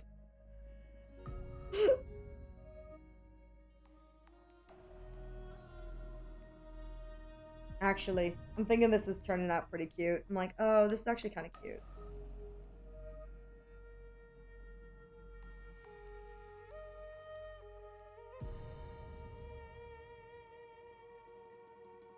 I often look at my friends' art and I'm like, God, you guys draw so prettily. Like, can you like teach me? It's like I need someone to like, you know, unscuff my scuff. When it comes to art, I'm like, please. But, you know, at the end of the day, I've realized too, as much as it sucks, that like your style is a reflection of you, and it's like, yeah, if my style is a reflection of me, then we are hoes. It's like my style is a reflection of me, so like, did you expect anything different? The only thing that it doesn't reflect is my love for yaoi. not enough men kissing, you know what I mean? Like, not enough men kissing.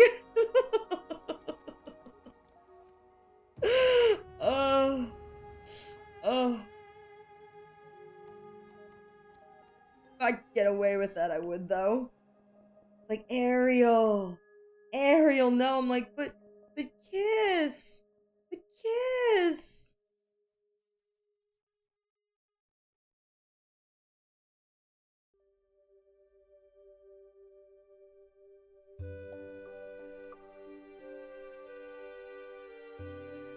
There we go. All right. That's his ball. That's his ball. That's what we're doing. That's what we're going with. That's what we're going with.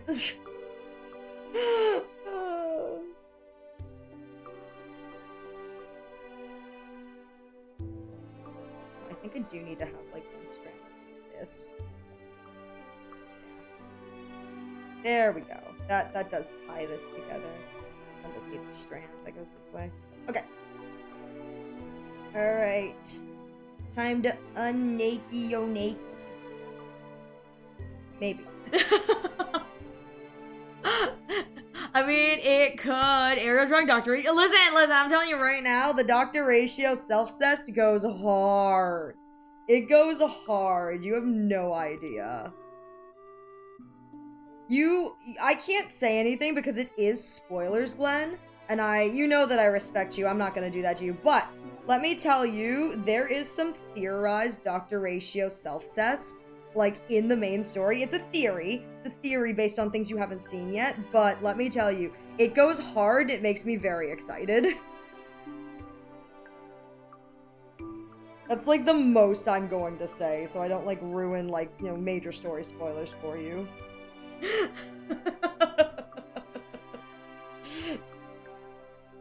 It goes hard, and I want it to be canon so badly.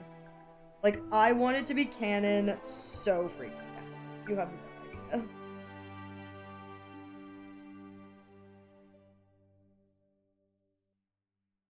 You know what the funny thing is me saying that, I don't even know if there are people here who do Honkai Star Rail. I don't even know if you guys know what I'm talking about, which is even funnier. Because it's like a fan theory kind of thing. It's got substance, yes. It's got substance. It's got substance, so. But it's a theory I really enjoy.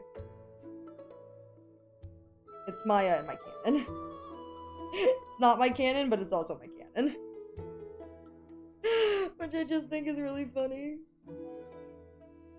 Like, you can't stop me, Mom. I can't wait for, like, all of my headcanons to become canon. That's the real thing.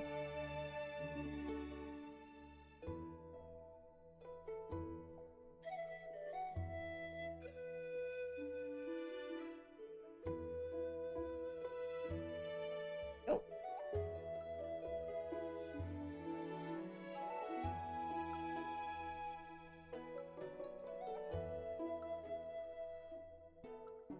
I remember I was, like, sketching this out last night, and I was, like, kind of, like, really sleep deprived when I was doing it. I was like, what are all these shapes? What are all these symbols? What are all these colors? I was, like, losing it while I was sketching this. I was like, I can't do this anymore. I can't do this anymore. I'm I'm surprised I didn't give up. I'm gonna be real here. I'm surprised I didn't give up.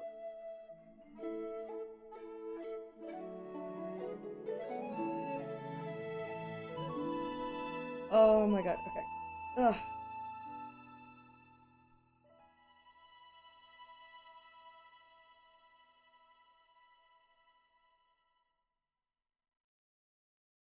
I mean, look at this thing.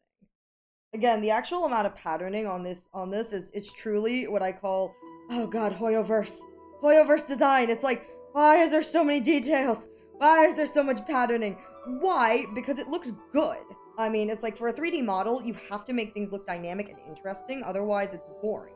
Now, as an artist, I am hating every bit of it, because I'm like, why are there so many details? Why is there so much stuff here? But, like, I understand, like, from a character design standpoint, why it's like, yeah, you gotta have something, otherwise it's, like, you know, boring to look at. But again, me drawing all these details, I'm like, it's like, can we not? Can we not? I don't like it. Alright. Hand time.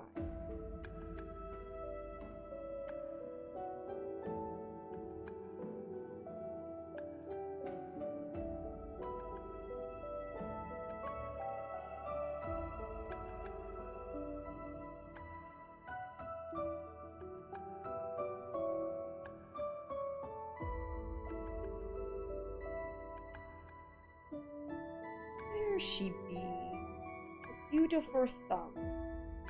That's how thumbs work. And good enough.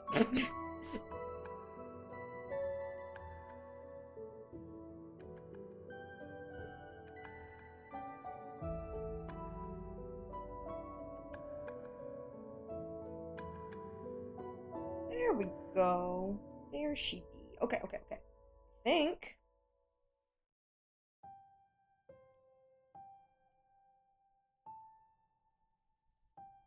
Ha ha ha ha! And then here's the hair on the back. Okay, yeah, this one's gonna be one to tackle. I'm gonna have to tackle this in chunks, I think. So, oh, I didn't do the horns. Fudge. How did I miss that? All right, hang on. Congratulations, my dude. You're getting horned right here, right now. I don't have the time for this. You can have like a little extra thing here, I guess. And then a little spooger right there. Yeah! Alright. Then...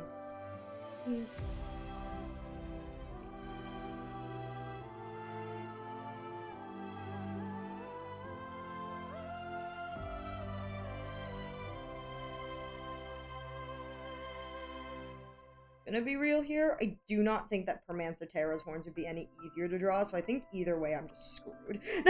Like, I don't think Permancetera's horns are any easier to draw, so I'm kind of just like vibing in this corner of like, ew, horns. What the fudge? I love that I chose like a neon pink while I was sketching them too. It's like, yeah, I'll just choose the biggest neon pink color. That works.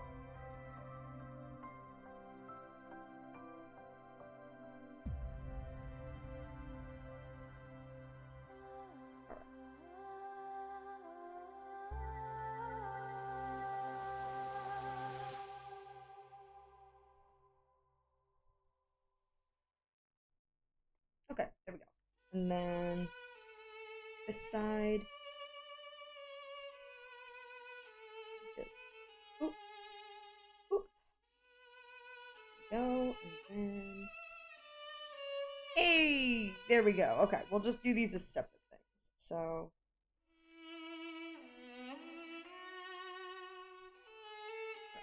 So many moving parts to this. So I'm just gonna... And then I know the other half I'm pretty sure is like a golden color. Yeah, I'm pretty sure it's like this. So I'm going to do this soft talk and then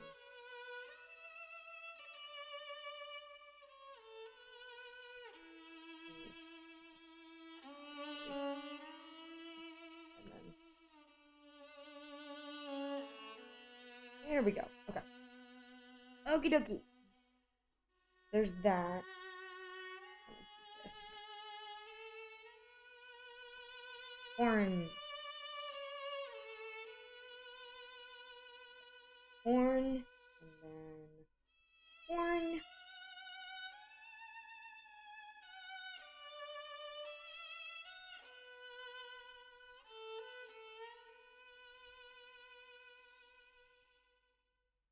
I love a good old messy sketch. Heck yeah. Okay. I'm pretty sure this guy's got color that fades into, so I'll tackle that later. Let's just put down like a base color to begin with. So here, and then around we go.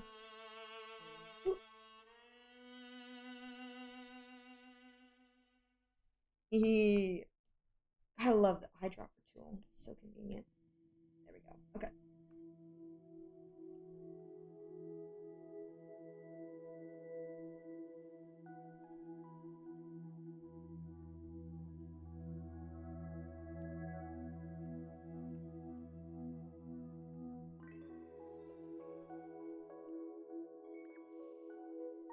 Daniel, see. Alright. This is actually kind of cute. Wait, this one's kind of cute turning.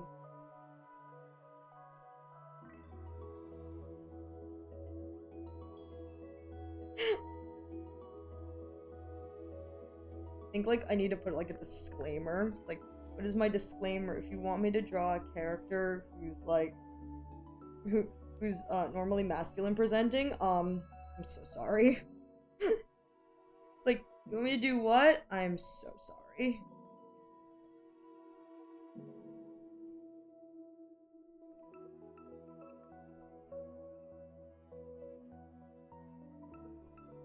This is kind of cute though. I feel like this is cute. This is coming. This is coming along. You get to be this color, Daniel. I'm too lazy to make you as pale as they actually make you. You get to be this color. I'll give you a little melatonin, baby girl. Just a little bit.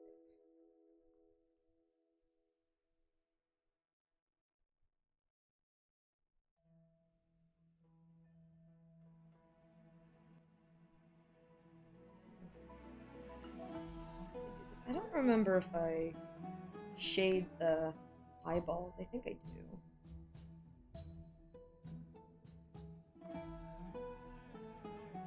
Oh, right. I'm using like the wrong brush.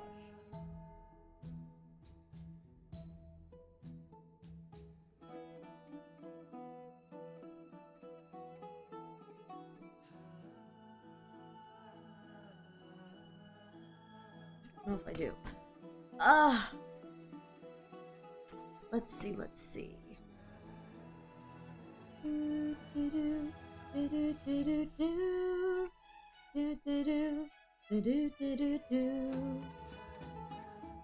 Yeah, I do. Probably do this with a normal brush. Oh, I probably do it with a clean sketch.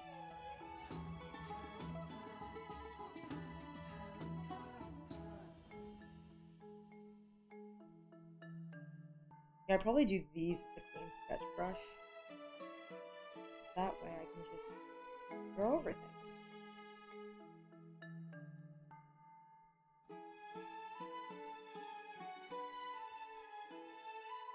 There we go. Yeah.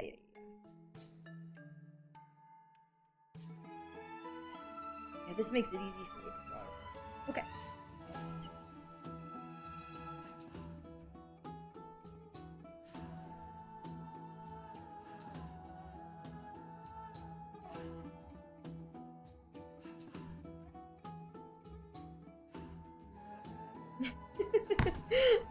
IL looking sillier and sillier by the minute. Full of whimsy and stupidity.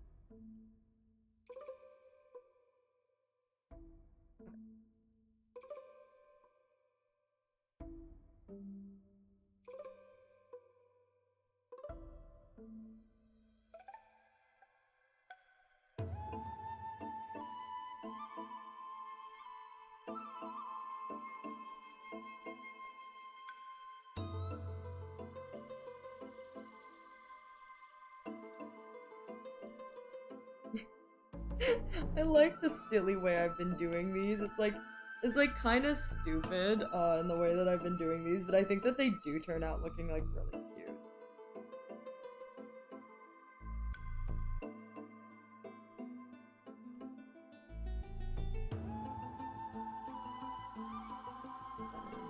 Like this. This needs to be.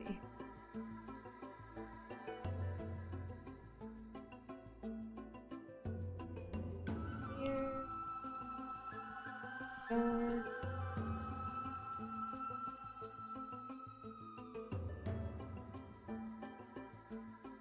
Look at the little star.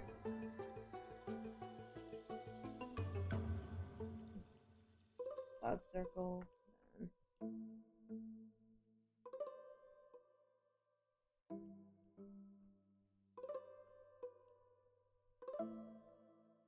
Okay, there we go. So now I can go down here.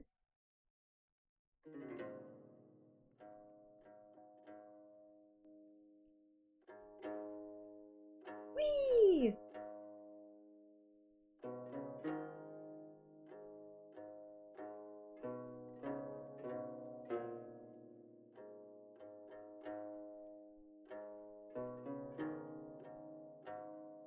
Oh my god, wait, he looks really cute. Hang on, wait. He looks really, really cute. This is like genuinely really adorable. Oh, that's so cute. That's so cute. Oh my goodness, heck yeah. Cool, alright. Face done.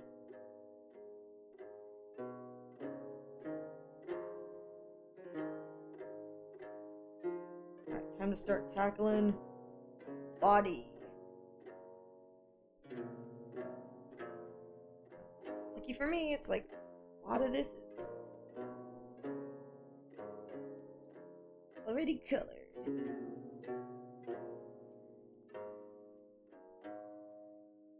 Boop. And then boop. Okay.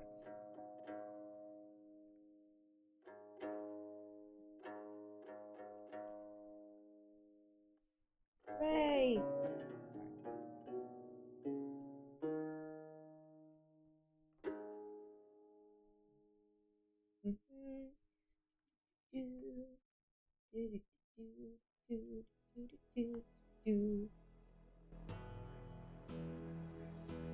Oh, I didn't do any of the back stuff. I just realized he's got like a bunch of back accessories. I did not touch that. I was like, nah, man, I'm done. I'm done. My bad. Probably shoulda, but This.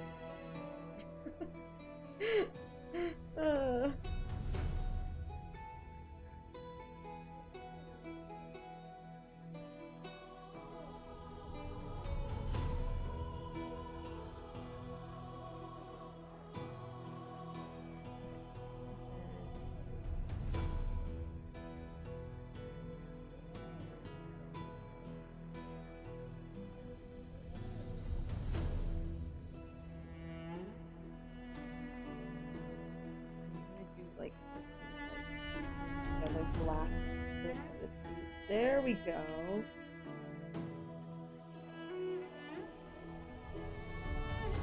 The rest of the thing is like this white color. Yes. Okay. Okay. Okay.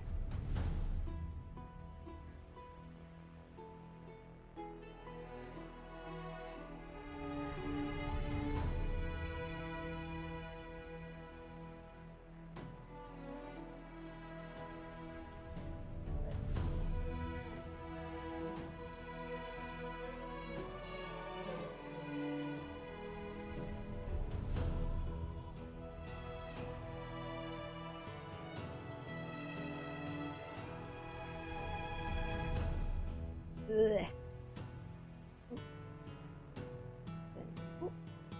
This one here. Right. Then, oh my god, like a mess of colors. Here are the pants. Pants. Then shoes.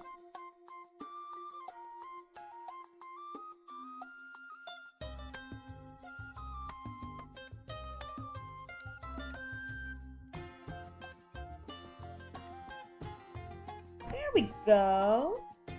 Okay, okay. We are getting somewhere. Just a little somewhere, not a lot somewhere, but we're getting somewhere.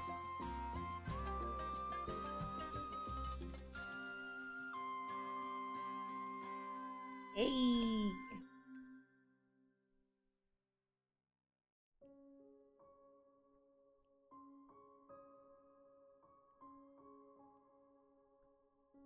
Then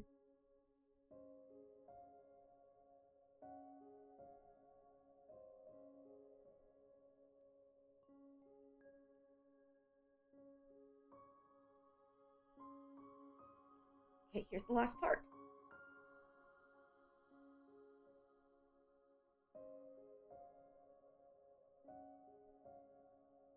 Love that I like sketched out some of the stuff and I just realized it's covered anyway, so it doesn't matter.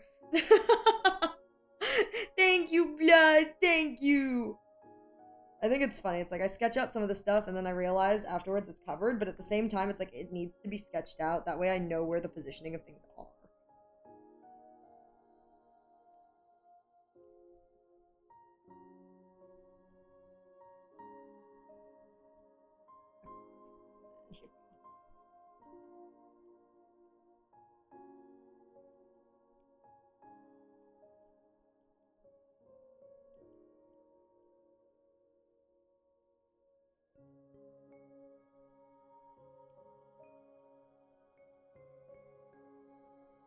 Hey, wait, this is so cute. I think we're gonna do it in this like blue color. Yeah, clipping mask is gonna be done in this like blue color. Like I know I could do it in like the black to match his hair, but I think that doing it in this blue color is like, yeah, it's much more in line with what I was thinking.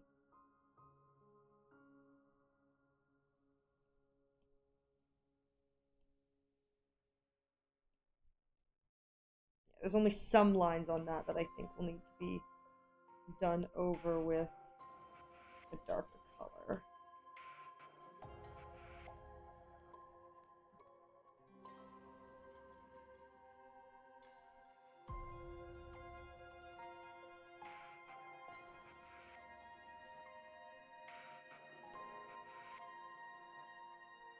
There we go. Oh, this is so cute. Maybe I do that for this too. Yeah, I should do it for the hair too. I think it adds an extra touch. It makes it look less harsh. I think so anyway.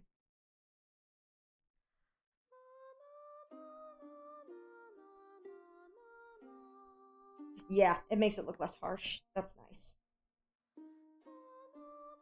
Right.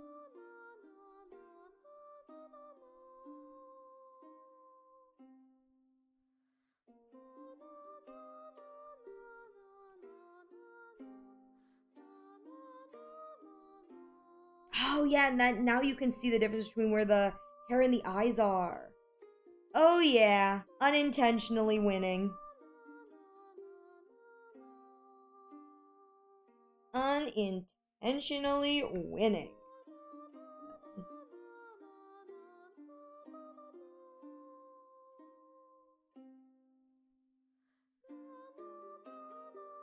Hey, there we go!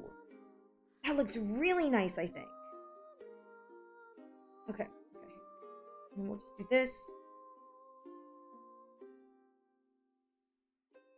Turn off my background and we'll just chibi draw.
Oh my god, wait, this is actually kind of cute. This is actually really cute. I'm actually super happy with how this turned out. Oh shoot, wait. Yeah, let me see if I can smooth this side out a little bit.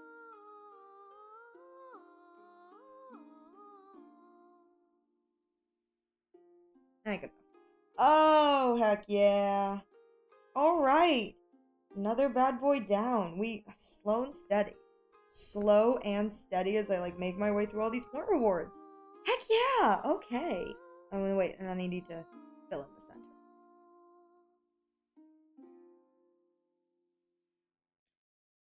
Oh, I'm like super pleased with how this turned out. Hey Rin, I hope you're doing well. It's good to see you. I'm super pleased with how this turned out. I feel like this is super cute. And now I'm realizing there may be something on the face here. I gotta fix that. Go, I fixed it. Oh my god, I'm super happy with how this turned out. Oh my god. This is like so oversimplified, but I feel like it does such a good job capturing what I needed to capture. So, hey, we've got another one done. Oh my goodness. Okay. All right, I'm going to save this. So really quick, I'll do that afterwards actually. Okay, I think my brain is kaput. I did a lot. I got that sketch done, so that's another thing like off the docket that I'm like very happy with. I'm going to have to shade this post stream, I think. So like this will be like a post stream. Ariel finishes up and shades it all and gets all of that working. But we're good to go. We're doing good. Okay, hang on. Oh my god, yeah, we are good. We are good and we're working. I'm so happy that we managed to accomplish so much today. I know that sounds like really stupid, but like I feel like even though it was only one outfit, I feel like we've accomplished a lot today. And that makes me very happy to have like completed this. So with that said, I think I am going to stop doing art and we're going to play a little bit of another game. We're going to play something so that I'm allowed to like decompress a little bit because my body hurts from like hunching over. Just so embarrassing to say. So without further ado, give me one moment. I'm going to transition over to my gaming screen. So please hang tight while I get everything set up and we'll be good to go in a moment as soon as I get all this set up and it's a little... Okay, there we go.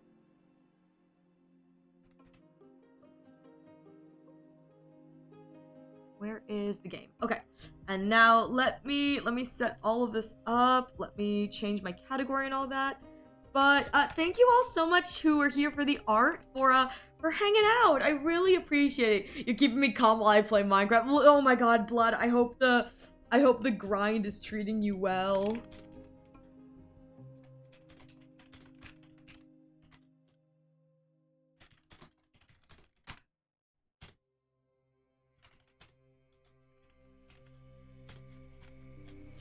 Oh my goodness, many scare. Oh, you're going on a big adventure. Heck yeah. Where are you? Oh my god, you have to tell us. Where has the Blood Queen adventured to? Are we adventuring to like the Nethers? Or are we adventuring to like the ends? Where doth the adventure take us, Blood? Where doth the adventure take us?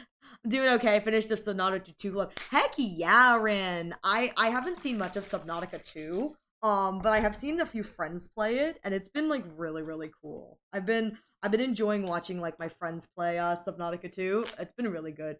I've been resource hunting, getting food. You got this, Blood.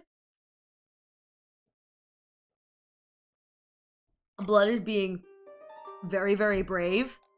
The brave little, like the brave little toaster, but it's just the brave Blood Queen. It's like Blood Queen is out here like suffering for the love of the game. So I found this thing called the archive, and I was like, okay, I didn't realize there was a whole like archive here. So we're gonna tackle the archive here, and then once we're finished with that, the next time I play this, I have the DLC for this game because it's so fun. So plan is to play through the DLC as well, which I think will be like really, really nice. You know what I mean? It'll be like super, super chill. So hang on, I clicked the wrong thing. I don't want to do this. I want to go back to the archive, please, please. I hope you didn't die too much in Subnautica 2. I know that like dying is like a part that happens, but I hope you haven't died too much in Subnautica 2. Oh my god! Oh my god, look at how messy this is! Wait, can I like unfold the like... No? Oh, wait, do I have to... Oh my god, wait. Oh! Red, orange, yellow, green... Oh, wait, this one's orange. This one's orange. So red, orange, yellow, green. I bet you like these go in like one of these drawers, like right over here. Probably like one of these. This seems like really good size, but maybe too few. Yeah, this seems like right. Like maybe there's one more pencil. Oh, and this is like an origami thing, probably. That looks fitting. I don't know where these go. Where am I putting the swoopers? What's this? Let's go up here. This is like a... There's so much stuff. Ooh, ruler. Ruler! That fits really well. Okay. And then there's this. And then this. Oh, here's like a light blue. Like light blue. And then this is like a white.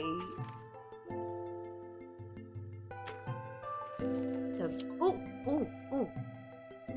Okay. Oh, here's a green.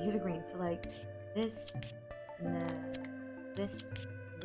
Here's like a green. There's the green, and then oh, okay. Oh, here's the other green. Oh, okay. Oh, okay. And then, oh, here we go. There's like one I'm missing. I'm missing like one. So I don't know where these guys go. These go here probably. Oh, here's the black. So, I don't know where these guys go. Oh, here it is. And then, paper plane. I like put this here. Oh, okay. And like tweezers. Oh, tweezers go here. Oh, the skizzers go here. What is this? And then another X-Acto knife. I can close the drawer.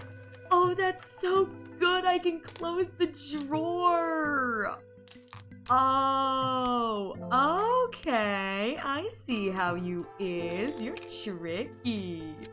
So I can put this up here. Then these two X-Acto knives go here. I don't know what this is still, but I think this is like red, orange, yellow, green, blue, violet. Because this is like descending, and then there's the white and the black. These probably go up here in this corner. Ha ha ha! Oh, hey! I don't know what goes down in this corner.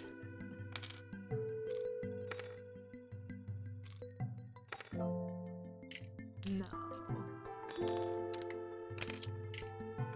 This doesn't seem right. This one seems right. This one seems right. There we go. Maybe. No, I think this one fits it. Yes! Okay. Anything else? No. Had fun. Most people didn't pop into chat though. Yeah. But listen. I mean, at the end of the day, it's like, oh, this is where this goes. At the end of the day, I think what's important is that you're having a good time. It's like, I often spend my time doing the art streams because it's like, I need to get stuff done. And it's like, for me, I found that it's like, as long as like I'm getting stuff done or having a good time, it doesn't really matter, you know, too much, you know, what's going on in the interim. What am I missing?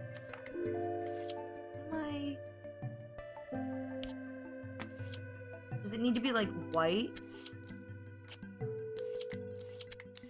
Does it need to start with white?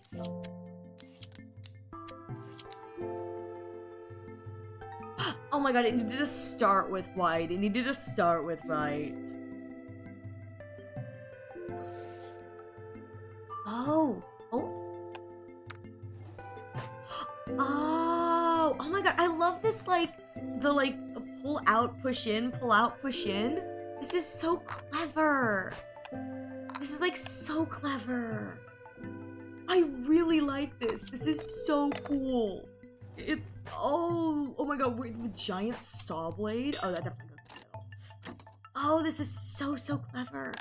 Where's the marble? Oh, there's like nuts, like a nut here, and then like some of these nuts go here. Where do the nuts go? Huh. I don't know where this like marble goes either. Maybe the marble goes like there? Ooh, okay, ruler. It shouldn't be too hard to find a place for like the ruler. I guess here looks pretty good. I don't like the idea of there being like something on top that doesn't fit there. Oh, I see it. I see it. I got it. What's this? Oh, but maybe right here?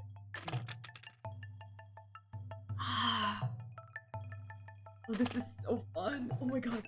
Okay, maybe there's like a box or something that I'm supposed to like put like zip ties. Ooh, another wheel. Like a wheel within a wheel.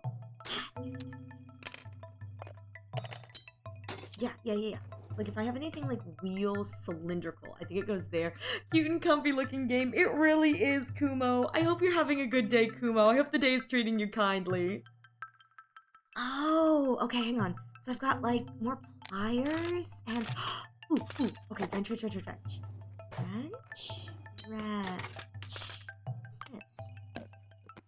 It's like a dropper. I don't know where you guys go. Oh, like if I could put you there, that would be satisfying. Oh, here. Why do I have an ice cream cone? Where does the ice cream cone go? Maybe the ice cream cone doesn't go in the drawer? Maybe that's how this works. Maybe like some of the items don't go in the drawer? Oh, this one goes up there. Yeah, maybe like some of the items don't go in the drawer. Oh. These go here? Like these feel like they fit really well here.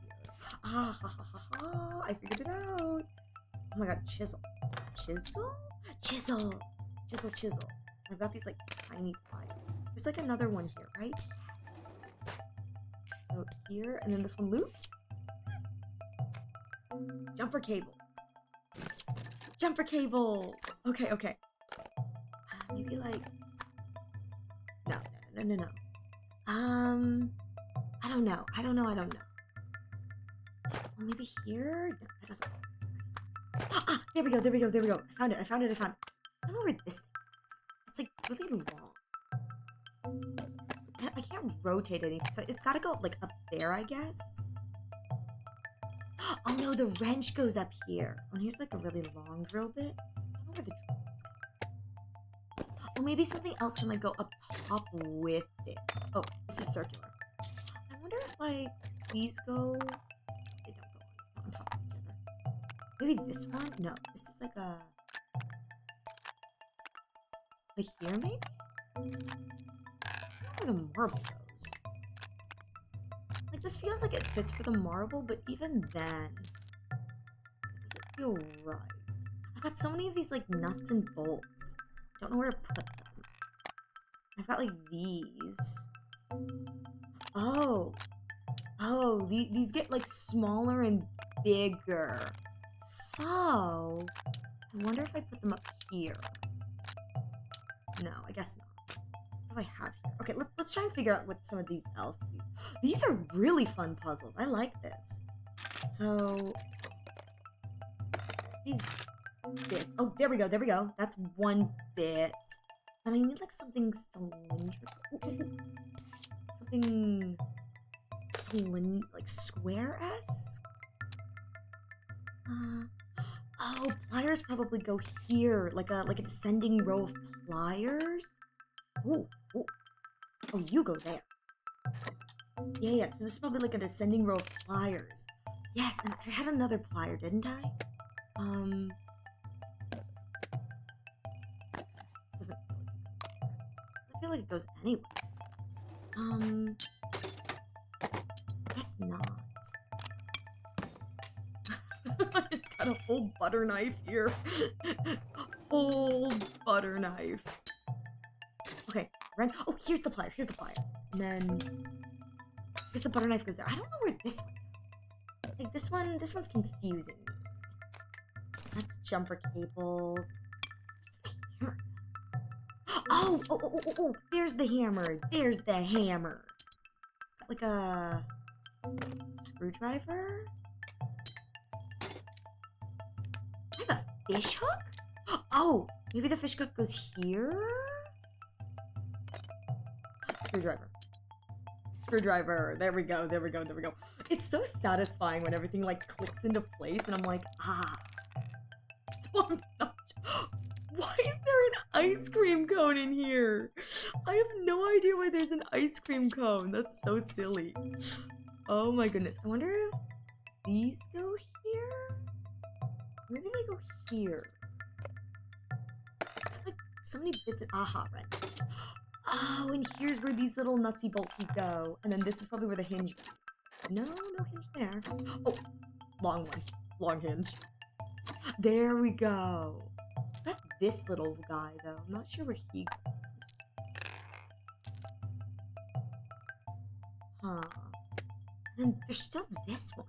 Like, I genuinely found it. I was like, I genuinely don't know where those go.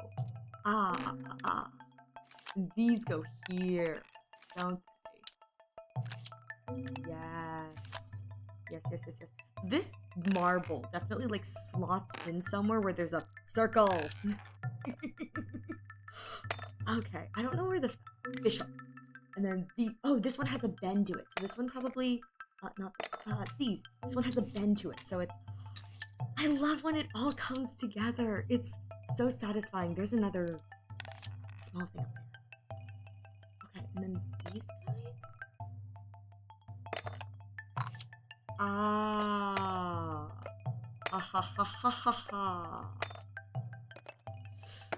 Oh, that's so smart. Oh, here's the last one. I was like, what am I missing? I think that's it. And then I close. Shoot. Something's wrong. What is wrong? Because these are all like the same make. Yeah, I don't need to like... What did I do wrong? It looks like it fits so seamlessly. This is quite a thing. I'm not a tool person, but this is enough to pique my interest. Hey, Alistar! Yeah, I really like A Little to the Left. It's like super, super relaxing and charming. Do I have to... Oh, I have to do this, don't I? Shoot. Oh no, okay, looks like...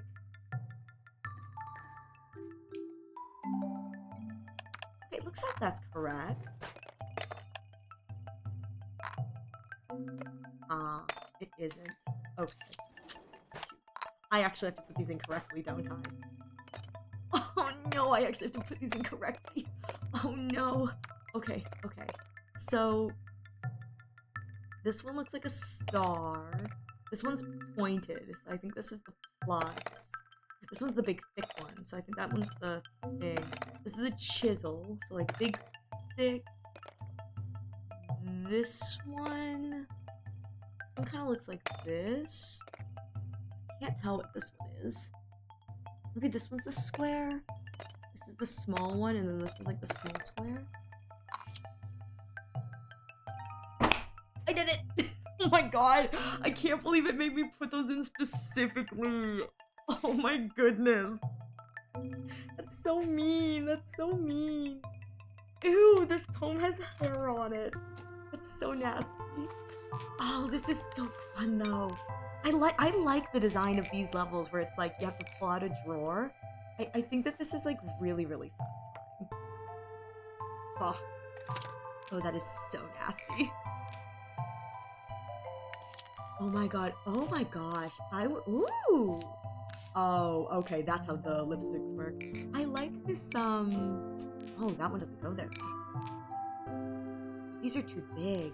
I like this, like, lipstick drawer kind of thing where it's like super, super cutesy and, like, you pull it out and there's, like, all the not the lipstick, but the nail polish. I think it's so cute. Like, look how cute this is. I'd love to have, like, a little nail polish drawer like this. Like, it's so, like, ew, look at the dental floss. This is disgusting. It's like, it's so whimsical in a way that I really enjoy. It's like, oh, this is so cute. Okay, I don't know where these are, so... Ah, there we go. Oh my god, the amount of, like, hair ties I have in this, like, exact position where it's like, yeah, it's just all over the place. Where's big enough for the traditions? I don't know what's big enough, so we're gonna hold off on those. Oh, that's probably where the ducky goes, though. Yeah, the ducky goes there. Look at the big little ducky. Oh, the toothbrush is probably going in this category. Because there's, yeah, several. I saw, like, with different bends. Oh, this is so satisfying. Ooh. Look at how, like, chunked up this guy is. Actually, this seems like it would go, like, really nicely. No? Okay, we'll wait on that. We'll wait. This one looks like it's here. Okay, maybe it goes here. Ha ha ha ha! And then here's another thing. There's stuff behind here. There. I'll, like, pull this all out to the side. Okay. So here are the toothbrushes. Ah! Here's the last nail polish. I wonder if these go, like, here. Probably not. I don't know what goes in this. Oh, there we go. I bet you there's something that can fit inside this. I gotta find, like, whatever can fit, like, inside that little gap. I bet you there's, like, stuff that can fit inside that little gap. Oh, this is so satisfying. Aha! Aha! And then, like, that. So, oh, I bet you I put that here.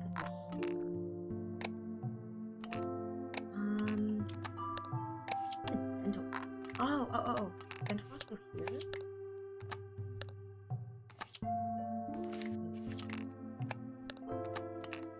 I thought they did because of, like, the movement there, but I guess not. Yeah, I bet you these go, like, here. And I bet you I'm supposed to put them in, like, color order. Like, there's this one, there's that one. Ooh, big long bottle. And there's this curl. Oh, there's the V. There's the V. Not sure where this one is.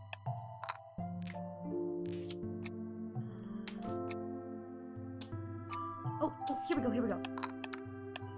And then maybe like this, and so it's like one up, and this one's like down here, and then this. Ha ha ha! Oh, and here this goes here, and then. Oh, there we go. So I don't know where this one goes. Oh, I can close it up like that. Okay. There's another hairband. Ooh. And then... Oh!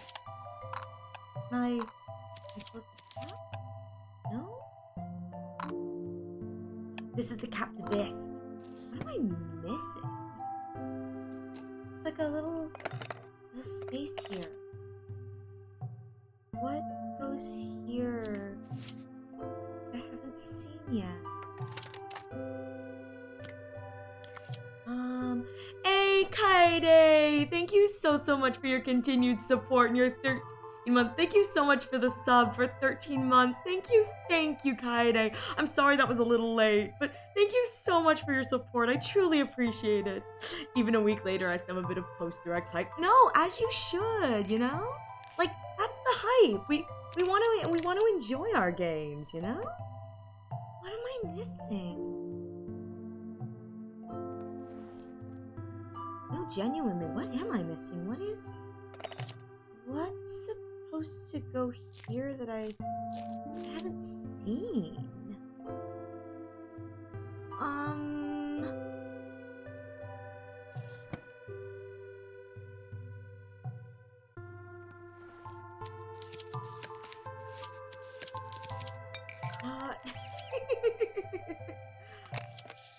Oh, that's clever.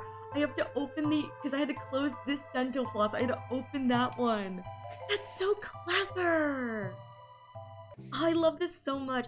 Look at the candy canes. Okay, I think I have to... Okay, so like this, and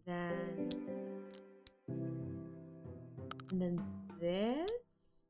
Oh, okay, hang on. This, right?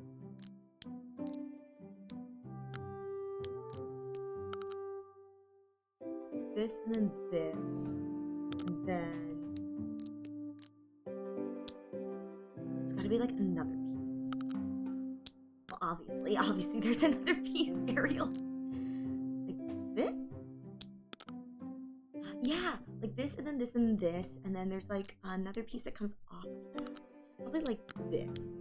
So do I have a piece that's like... Oh, that would have been good if it was... Oh, here we go. I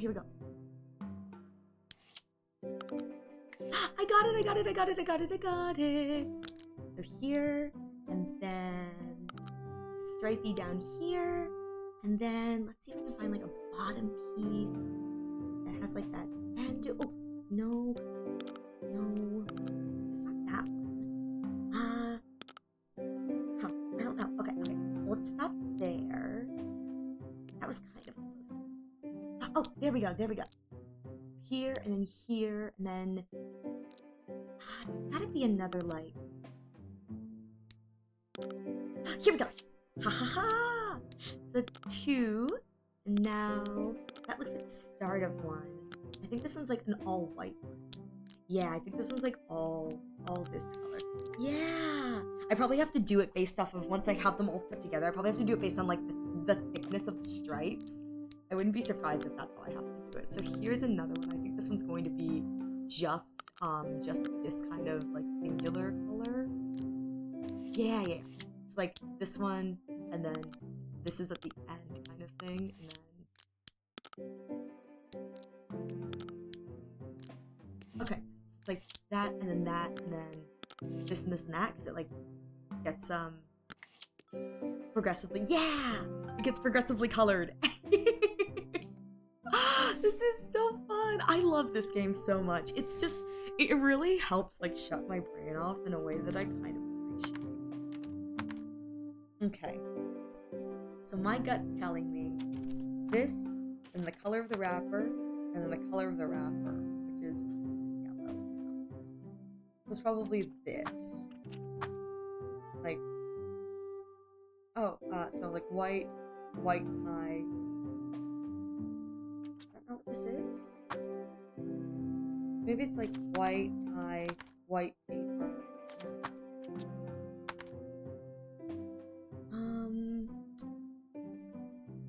Or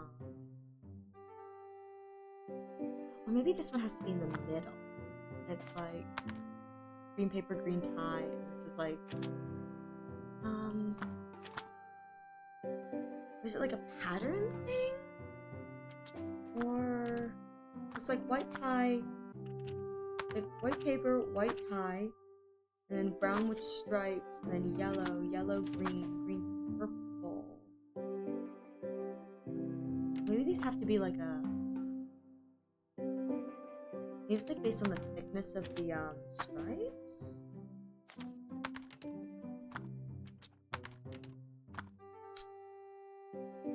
Oh, wait. Can these connect? No. It's like maybe it's the way that the ribbons are like connected. I was like, is it like because like look at this. Look how like perfectly that lines up. I bet you it's the ribbons. So there's that, and then this, and then that. No, Kibby, no. Oh.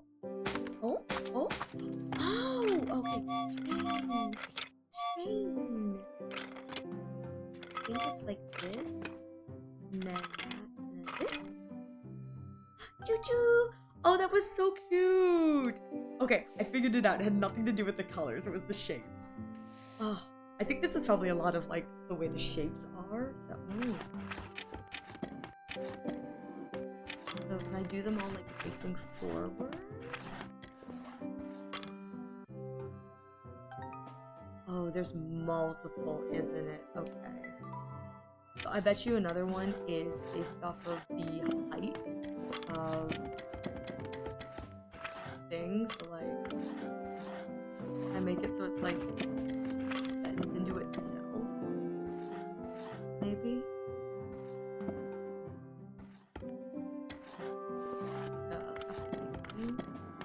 Just like this and this is kind of like level.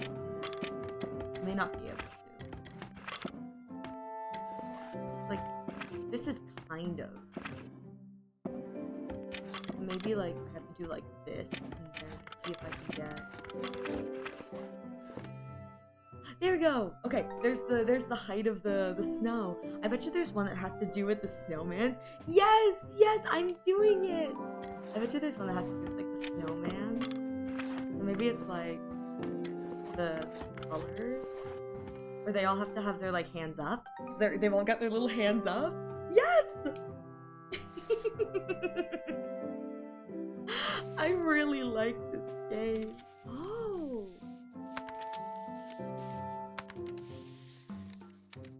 Oh. I make them all like this color? Oh, I bet you I have to make them like this color, and then this one needs to be like this yellowish, greenish, and then this one needs to be red. And then this one needs to be that like white color. Oh no. I wonder if they blend into each other. That's what it is. They need to like blend into each other. Like this into this into like this, and then here. Oh, here we go. Actually.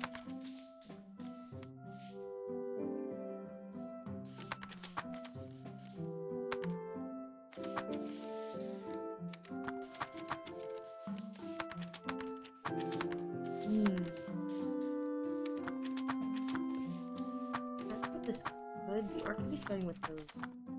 Yeah, the only color I have that's the same as these blues. I don't have any like tan on one side, so probably like this blue, and then maybe like this to the red, and then from the red, like go green maybe? Like this and then like green? But I only have red on mine. Like maybe like this, and then this is like a green thing? Like this?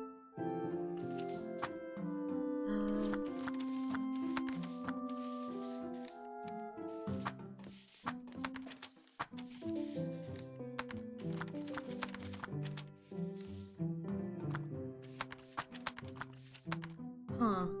I'm so confused.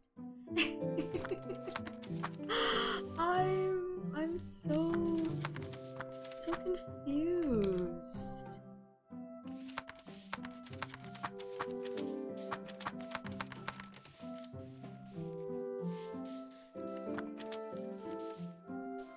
Maybe it's meant to be like a little bit of the color, and then this is like that yellow green, and so it'll be like I want a little bit green and then red, and then it'll be like red and white, so it'll be like this.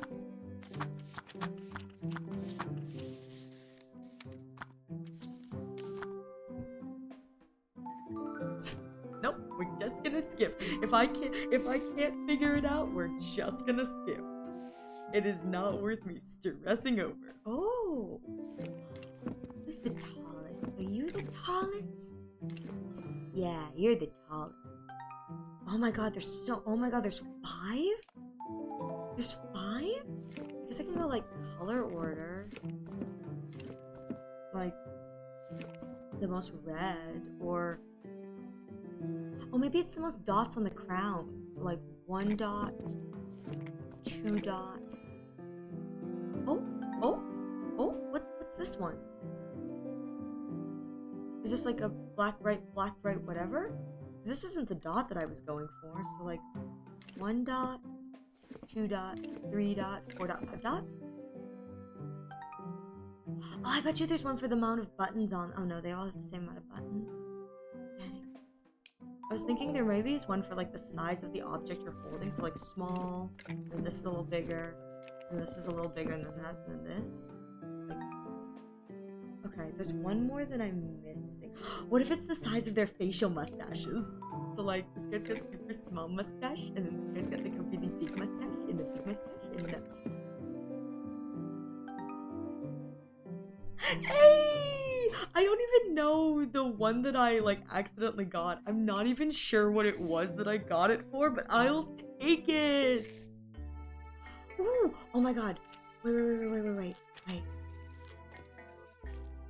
Yes. Ooh. And then ooh. And then ooh.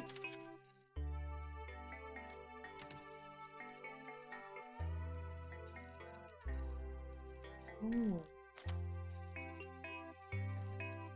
It starts here, and then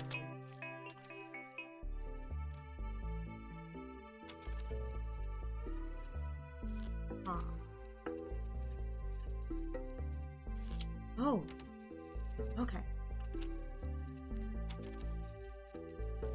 where it starts. So here, then.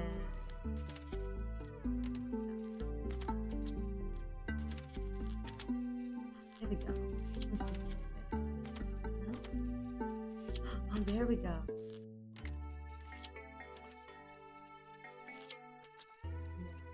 Oh, this one fits in the middle. It's a little silly. This guy.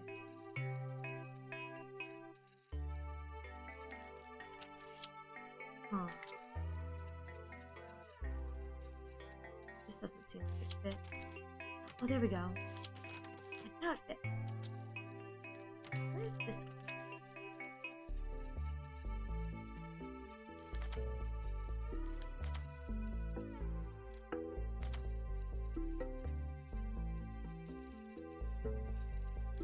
It's like that, or it's like,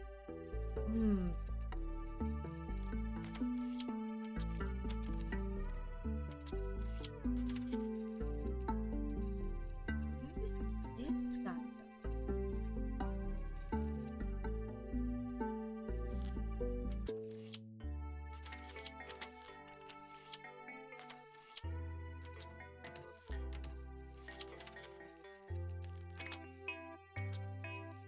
It's like this instead. There we go. There we go. Spoopy! It's just a little spoopy bat. They're so cute though. The spoopy bats are so cute. Oh my god. Tallest to shortest.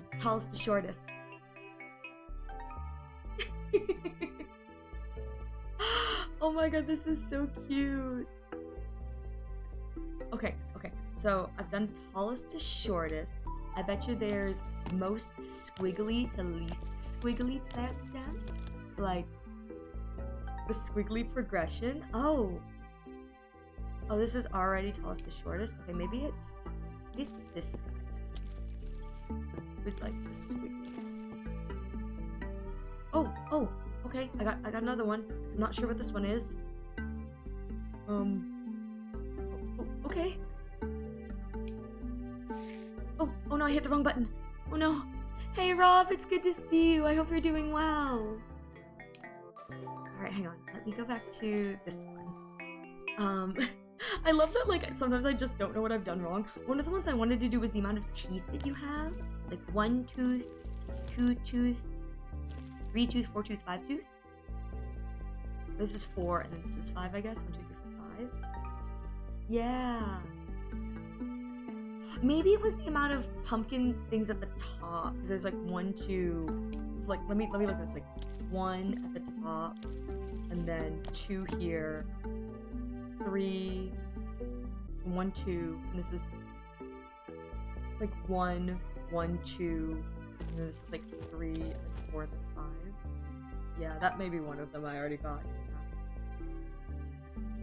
I think the curly cues is the only one I'm missing. So like, this one is the most, and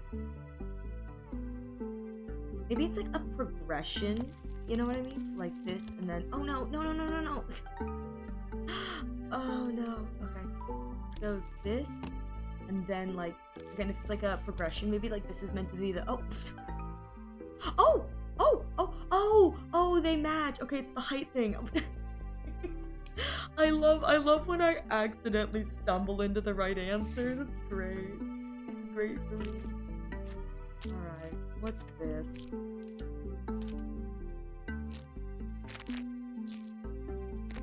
This is a symmetry thing, isn't it? Yeah.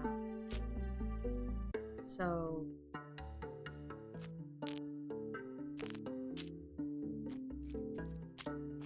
these guys are like... I don't know what I'm supposed to do with these gummy ones. I guess I'm gonna go red, orange, yellow, green, blue.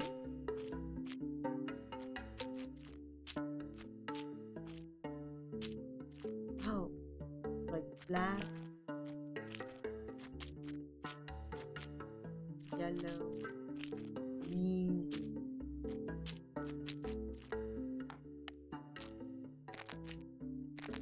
I guess not. Is this like another spatial thing? Do I just have to... Is it red? Hang on. Red, blue, yellow, orange. Oh, I thought I was onto something here. It doesn't have green. It doesn't have... And these all look the same. Huh. Like, I don't know if this is like a symmetry thing or not, because...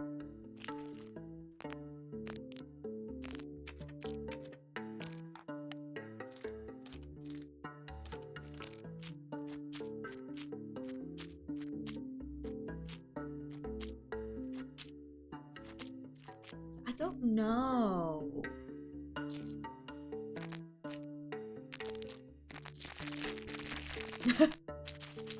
I like the sounds.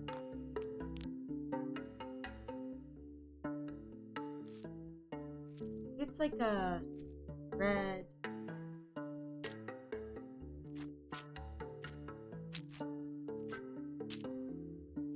I don't know. Okay. I'm not sure what this is. So we're gonna let this be. I'm okay use the... Oh my god, there's 2 solutions for that? I couldn't even figure out what the objective was. Goodness me. Oh, we're making a dinosaur. We're making a dinosaur.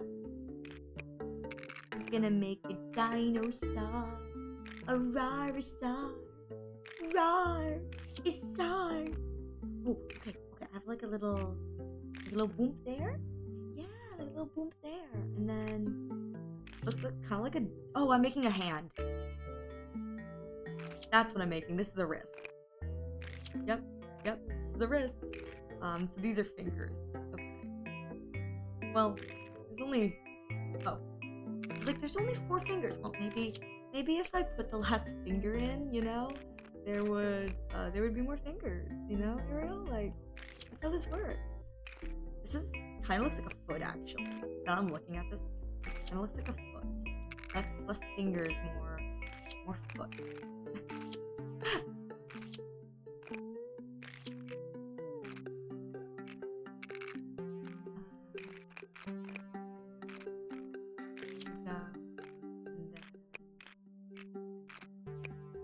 Oh, this one here. Here. I guess these are fingers. It's just really long fingers. Super, super long fingers. Look at that skeleton.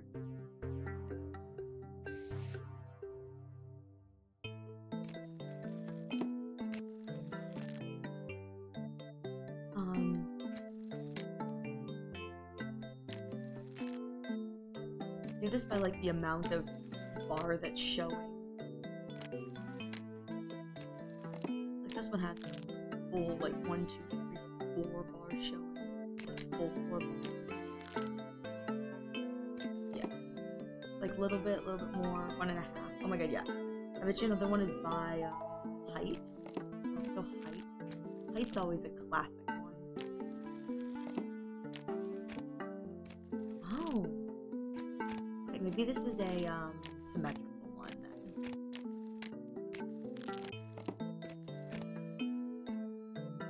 There we go, symmetrical. There's probably a color thing associated here.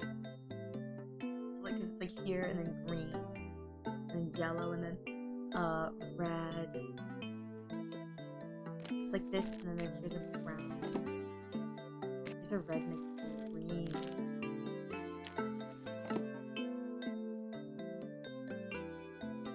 Oh, number of teeth. Number of teeth at the bottom. 2, 3, 4, 5, 6, 7. There we go. I got the twofers. Alright. With that said, it looks like we've got an ad break coming the next few moments, so please use this opportunity to get a drink and a snack, stretch your legs. I'm just going to continue playing this a little bit because we're just kind of vibing. And once we come back, we'll finish up and then we'll end stream for the night. But thank you all so much for being here. Let's start with, I don't know what this one is. I thought it was height, but I don't know, because like I've done bar and then I've done the bottoms. The tops I've done as well. I think it's color, but I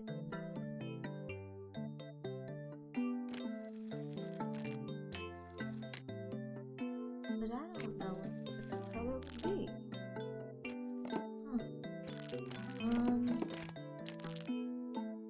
Because like I thought it was height, but it really isn't. I mean, I could always do like a descending kind of thing here. I don't think that's what this is. I always could. Oh, it's descending how much the thing is open. That's what it is. It's descending how much the bag is opened. I got it.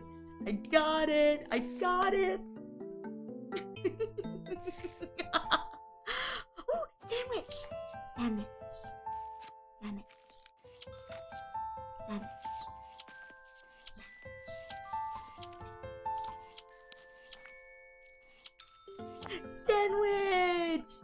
This makes me want to play this now too. It's so fun, Kaede. It's so fun.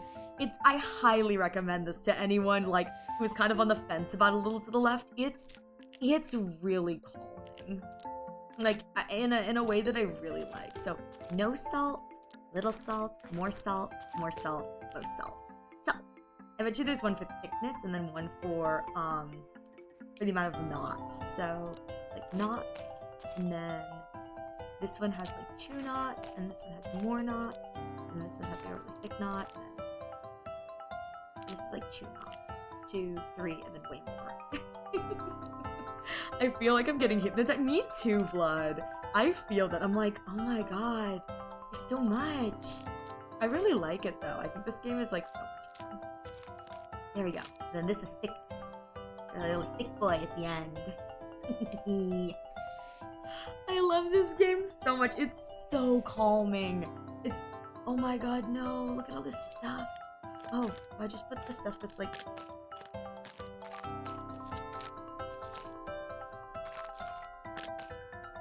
okay.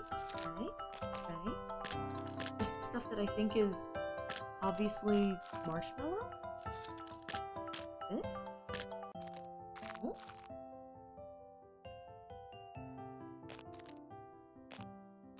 Oh, this one.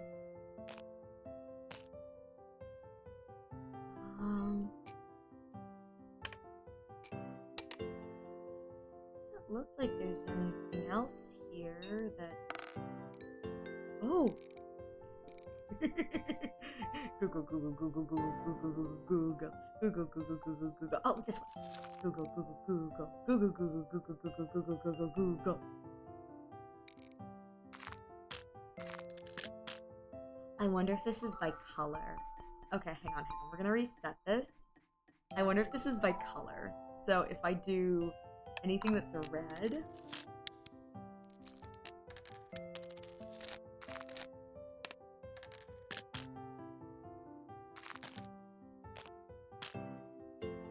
Maybe red, green, and this blue color.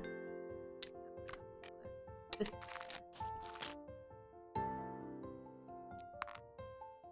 It's like this red, green, and blue color kind of thing.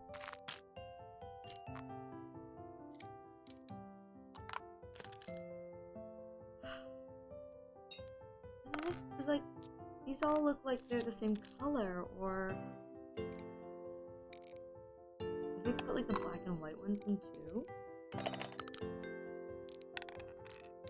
This seems like a different.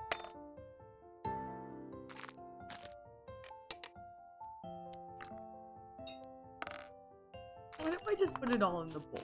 What if I just put it all in the bowl? What if that's something? What if I just put it all in the bowl? Just put everything in the bowl. Everything goes in the bowl.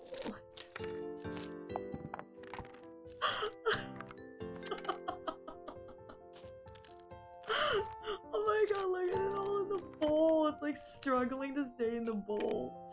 That's so good. Oh my god. I wonder if it's like, it's only this like silver color at once.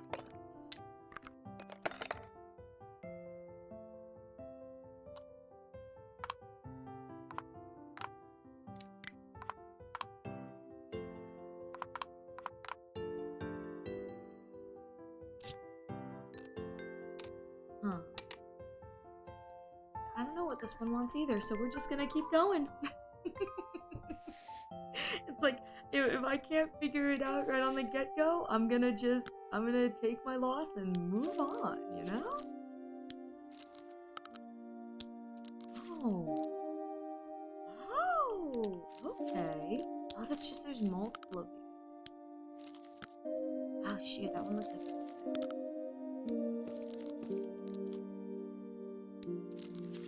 the big, like, this one has like flowers on it. Maybe it's this one. I don't know. I don't know what that one's for. Oh, maybe it's for the top. Like the top up here. Like that. Yes. Yes, yes, yes, yes. And this one has like flowers here, so maybe this is like the top up here. Aha! And this one has like circles. So probably one of these. Yes. And then see if I can find another one with a circle. This one seems like it can go somewhere. There we go. Aha! So I think if I see this like orangey circular color, ooh, that small white one's gonna be hard to find. Small white one's gonna be hard to find. I feel like, okay, and this one's like just dots. If I find one that's like just dots, only red, like this, no? Like this one. There we go. Like one at the top with the white fluff. It just needs like a tiny piece.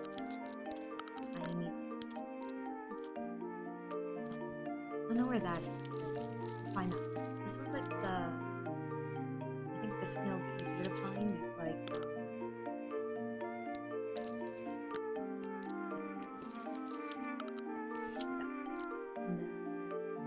this one I think is like up and down here as well. Oh, here we go. And then this one seems right as well. Like if it's got the flower, I think it goes on this one. If it's got the white dots, the white dots on this one.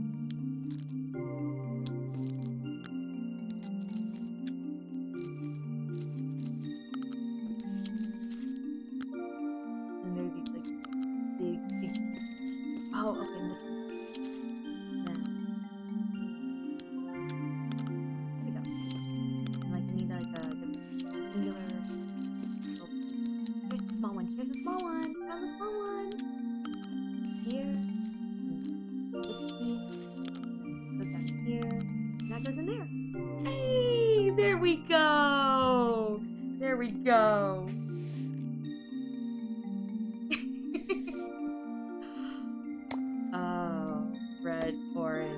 yellow, green, blue by the bottom. Oh, no?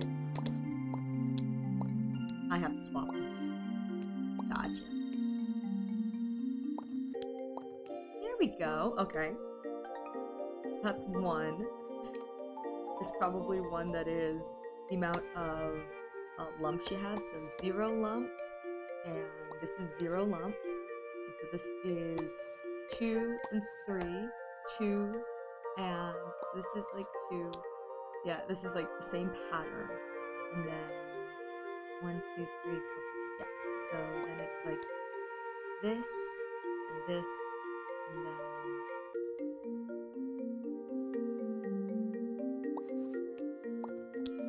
there we go. Ha ha ha ha. Okay, so I did color match and then I did the wave match. So I guess my gut tells me now, however much they have like up at the top, so, like a slow descent downwards, I guess, like this, and then yeah, like you can kind of see how it goes upwards like that. Is that not how this works? Shoot. Okay. Yeah, because this is just colors. There's got to be another. I wonder if these guys can connect.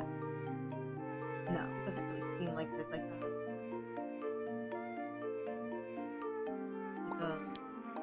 wave level kind of thing. Huh. I thought it would be like top to bottom, but I guess not. It's like this matches, like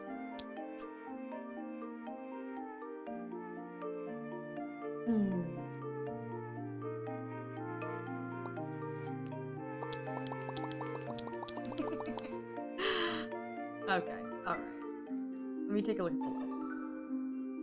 Okay, I think this is where I am going to be ending tonight's stream. I think I've done good. I got a good bunch of art done, which is really what I wanted to do. And then I got to play a little bit, which also made me very happy. So thank you all so much for being here. I really appreciate it. I think this is where we are going to head out. So if you guys have raid suggestions, I will take them tonight. If not, while I also look around for someone to raid. Ooh, it does look like there is someone playing a little to the left if we want to raid someone playing a little to the left. If not, we can probably do an art stream. Let's see. Do you guys want to go to someone who's also like chilling and doing a little to the left?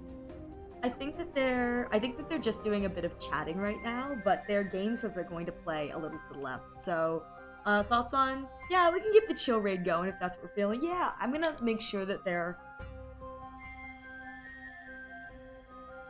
Yeah, it looks like they're just doing a bit of chatting, but they said they're gonna play a little to the left. So I feel like that'll be kind of fun, you know. Let's do that. It looks like it's 2 people chatting right now. So, let's go and keep the nice vibes rolling.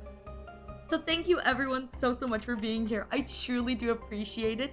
The next time you can catch me live will be on Friday at 6 p.m. Eastern Standard. We are going to be playing Zenless Zone Zero. We will not be doing the new patch update that just dropped. We will be doing agent stories. I'm going to give you guys a week to, if you wish to play through it yourself, play through it yourselves. I do have a moderator who's playing through it so that they can find stopping points for me. So I'm very grateful for that.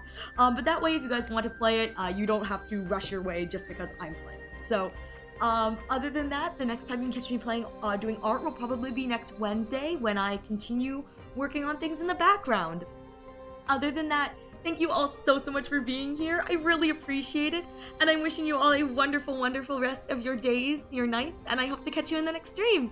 Take care, everyone. I'll see you next time. Bye-bye.